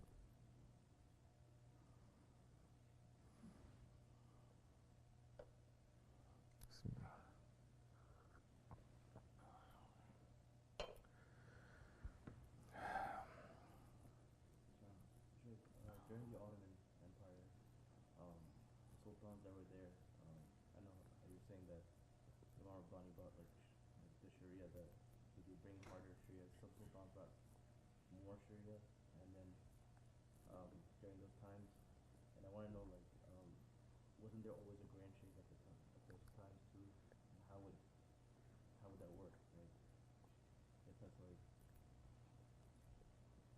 I mean, Sultan was there, then he's the Khalifa, but then there's also a grand sheikh at this time.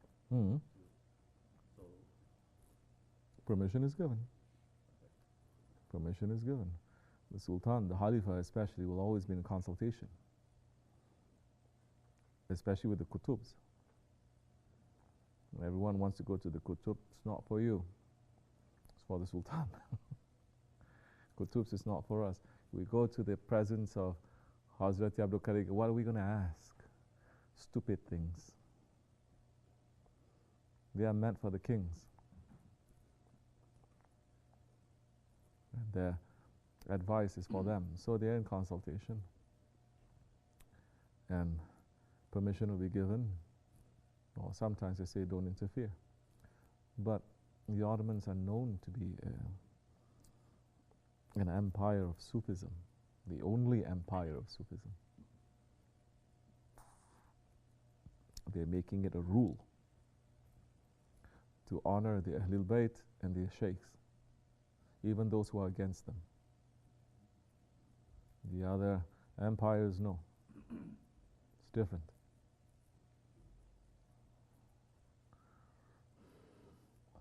So, and sometimes the Qutub would give, sometimes they won't. But the Khalifa, the rulers, must also look out to see who is a beloved friend of Allah. The answer may not lie in a Qutub. It may lie in another beloved of Allah that nobody is even looking at. Then that time, the Khalifa has to go to that one's feet and ask for a prayer for it to be open. You understand? And then it is up to that one. He may say, get lost, or he may say, okay. So many of them, they say, we don't want anything. Don't bother us. Because they don't want to carry the responsibility too. Those are the ones that Allah says, we offer it to the mountains. And they refuse. Didn't we say that in the khutbah?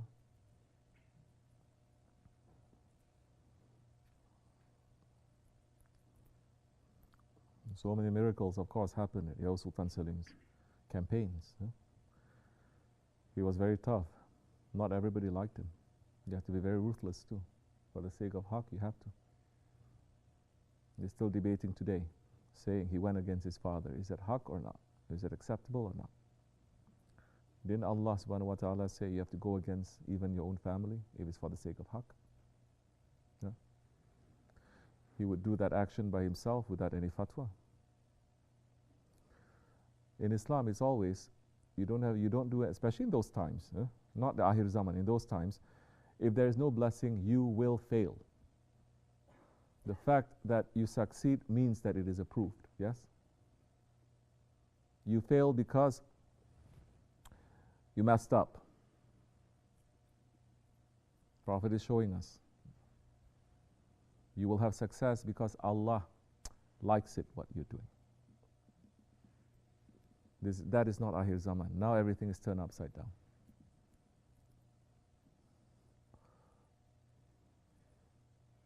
And they were very careful not to anger these ones.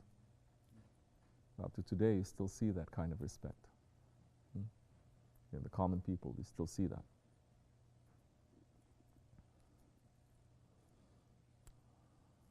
The prophets of the earlier nations, they will revere also. They are prophets, they are not saints. Like Yusha alayhi salam, it was founded by, the Greek sort of knew it was somewhere there. Yusha alayhi salam is the successor of Musa alayhi salam. No? He was the one who brought victory. Musa alayhi salam did not even finish going through the desert. He didn't see the promised land. Yusha alayhi salam did. But who's talking about him? And the Hagia Sophia, it had so many connections to the prophets and so many connections to especially Khizr alayhi salam. So, and to the Holy Prophet alayhi salam as well. So when they took over, those are the sites especially that they would clean up and they would raise. There was a time people were going more to Yusha alayhi salam than Ayub Sultan. The Sultan had to put a law to say, don't come here. Go to Ayub Sultan. That's okay. Those holy ones, they have their own politics also. We don't interfere.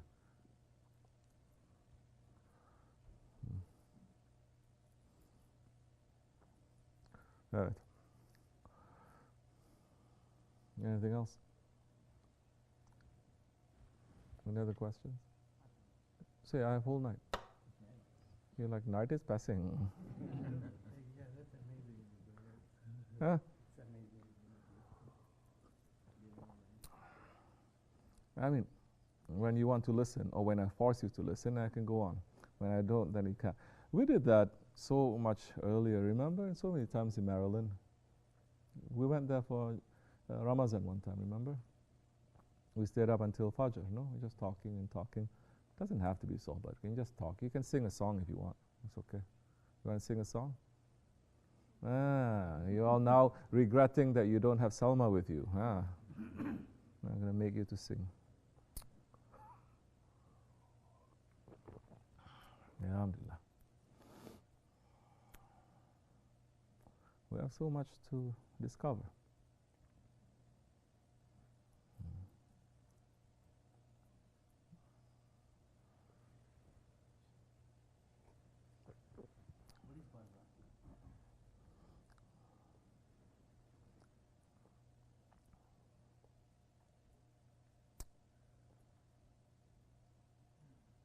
Why you want to know? I heard it's the time from the day. Welcome back, Pani. It took you this long. I'm counting the hours when Pani is going to come. Huh? So I heard it's the timeline, it's the time between death and Akhirah. What happens during that time? It's a shooting place, it's what's going to happen, what happens in Barzakh, what's the concept of it? Whatever you're preparing here is what you're going to find in Barzakh. Barzakh is that world before Judgment Day. It is a holding area, like a lounge. You know, you're traveling, depending on your ticket.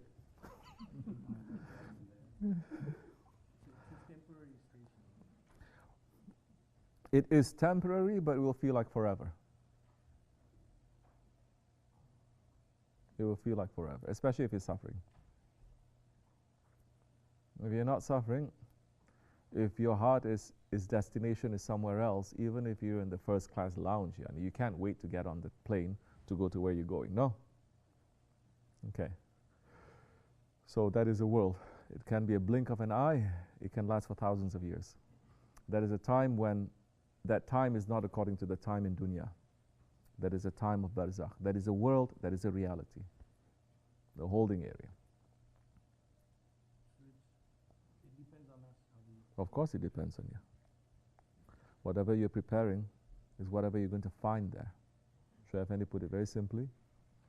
When you die, you're going to find 24 drawers in front of you.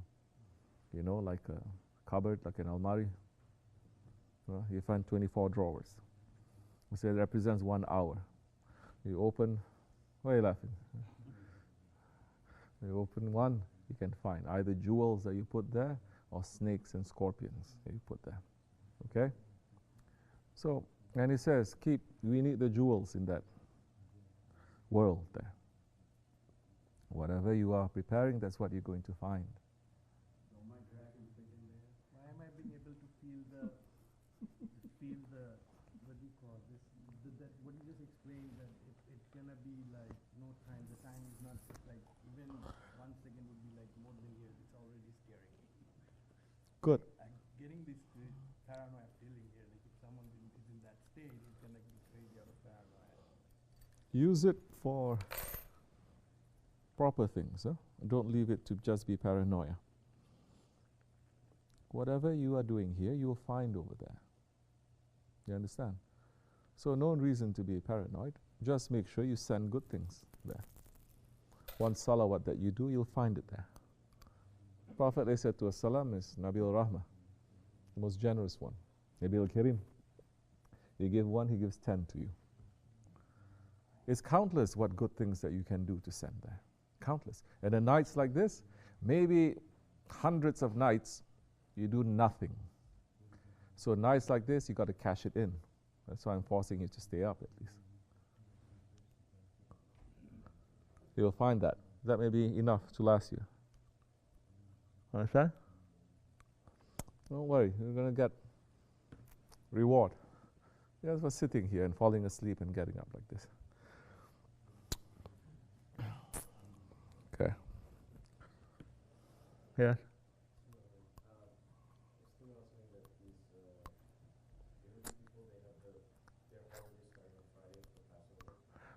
I don't know. Why you know?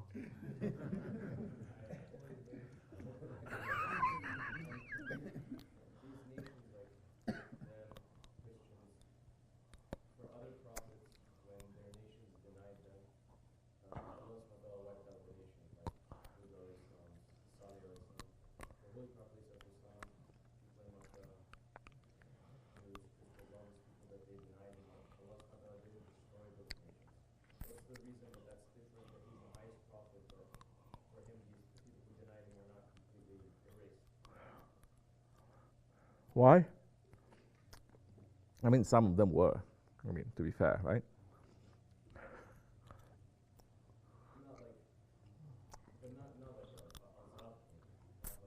Hmm?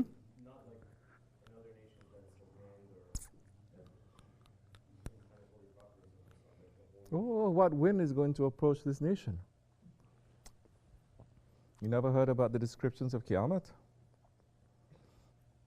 You cannot imagine. It's going to be worse than all of that. There is going to be a punishment. Nobody gets away scot-free. Yes? It's only Allah saying, wait. You're taking my Prophet for a ride? Wait. But when you really look at it, is Islam a majority? No, it's not. It's only 1 out of 5. Right now, if it's 7 billion, let's say 2 out of 7. It's not a majority. The majority of people still don't accept the Prophet at that time and today, no? And what punishment is Allah promising to those who don't accept Him? Huh? A big humiliation also in this world and the next.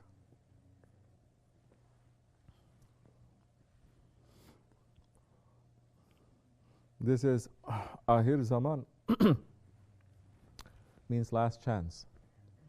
Last chance. Huh? You're a father, right? We say, come here, and they don't come. We say last chance, right? What do you say? I'm going to count till 10. 1, 2. You don't say 1, 2, 3, 4, 5, 6, 7, 8, 10. 2, 9. They're still not coming. 9 and a half. 9 and 3. Then they come and say, and then you say, okay, right? Allah has more mercy than that. For the sake of the Prophet ﷺ.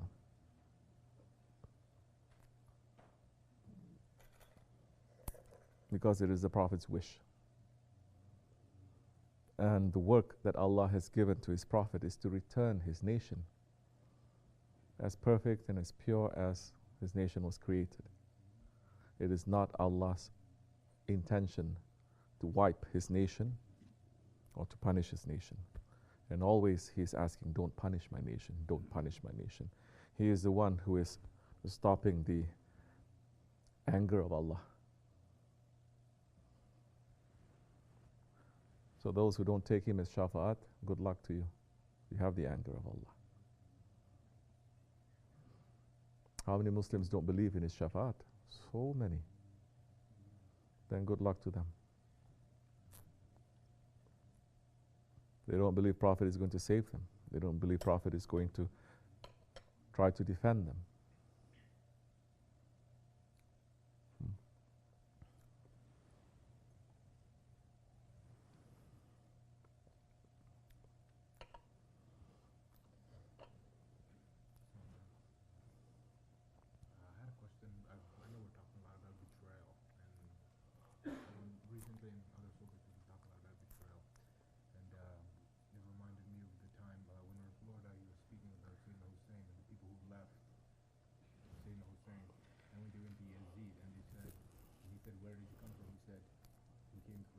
saying that if you betray Sayyidina Hussein, you'll betray us. Right.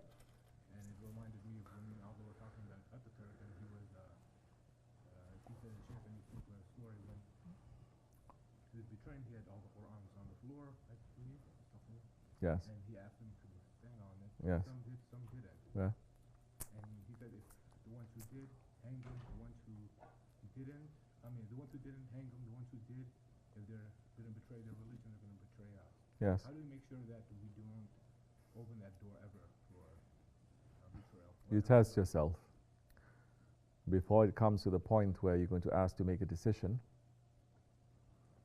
that is going to hurt you, then test yourself. People betray because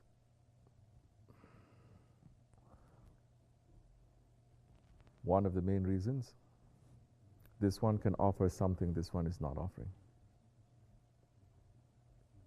If I stay with this one, it's very difficult. I stay with this one is continue to make things difficult for me. If I go somewhere here, it's going to become easier. They may even say very good, and they put me up high. Yes? Okay. How are you going to make sure that you don't leave? You must love that one more. You must submit to that one more. You must understand. Things that happen, things that don't happen, you must have a relationship. You must speak, you must have a sohbat. First sign that someone is going to betray, always. You know what? No, not only no consultation, they don't like to look at us. When they come, they just look down, or they meditate. And then slowly, other people too. They may do their work very good, but they checked out a long time ago. Yes, they're not in sohbat. They have all these questions. They're wrestling with the answers. We see that. It's coming around. But we don't have the permission to bash open the door. That one has to come to us. Sometimes we say, are you okay? Like this, like that. They want to be left alone. They say, nobody understands what I'm going through. Then, slowly, shaitan will make sohbat with that one. The ego will make sohbat to that one. More and more answers he's getting from shaitan and his ego than from the jamaat and the people. Then he's going to look to see who else agree with what my shaitan says. This one, this one, this one. More they're going to go over there. Before long, they say it's okay. We had a friend, we had a brother here. I married him. We had a big wedding for him. Yes? Take lesson from this. I don't have to say the name. We gave him money. We gave her a junky haircut. We pay him, it's okay, $50, $100 we give. So many times. Yes, we did. I have to say. Okay. And they got married. Woman saying this, shaitan saying this. They start moving out. Then before long, they have a very dirty look on their face. They hate everyone here. They hate to be here. You see them. They're still coming, Yani. But you know an open face, and you know by now. It doesn't mean you have to read hearts. You know by now if a person wants to be here or not, right? Okay, maybe you think he's having a bad day, but come on, bad months? One whole year you're feeling bad? How long that period is going to last for you? So, so now they're only looking for some spark, some excuse. You understand? Everything is there. They're looking for just some reason. Okay, now they're like this. So it happened. Maybe someone had a fight with them. But this one now, recently, it's just, and maybe I'm washing them up. Why I wash them up? Because he cuts hair, and there was a COVID shutdown, and he cut hair. It's illegal. And then he's coming here, and we say there are old people here, there's sick people here also. It's wrong. Now you have to stay away from us. Don't come at all. He got upset. Something's happened to his car. They're claiming we cut his wires. They say we hate him so much we cut his wires in his car. He said even policemen said this is looking very suspicious. So he believes. So now he turned around and he said 1 year later, I'm very glad I left that cult. The leader, it's all because of the leader, me. And he's saying, he he likes to abuse people, mental abuse, psychological abuse. They're a cult, da da da. I can read you the post. It's very interesting. They all say the same thing anyway. It's nothing really original, you know. So then I mean, such people also. It's not a, huh? No. Maybe.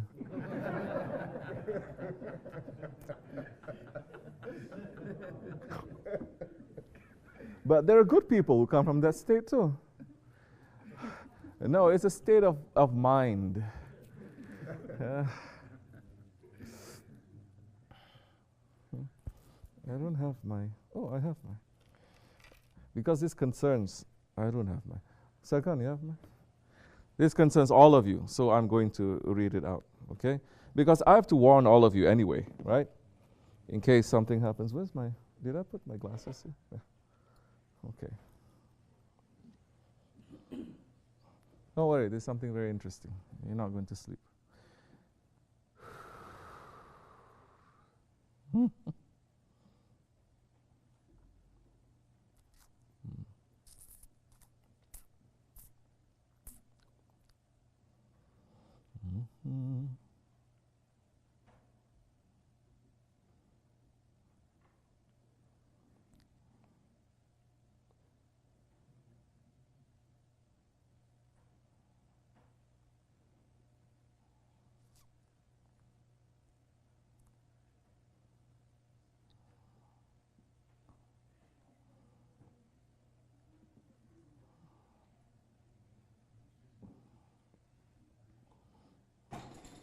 Bismillahirrahmanirrahim.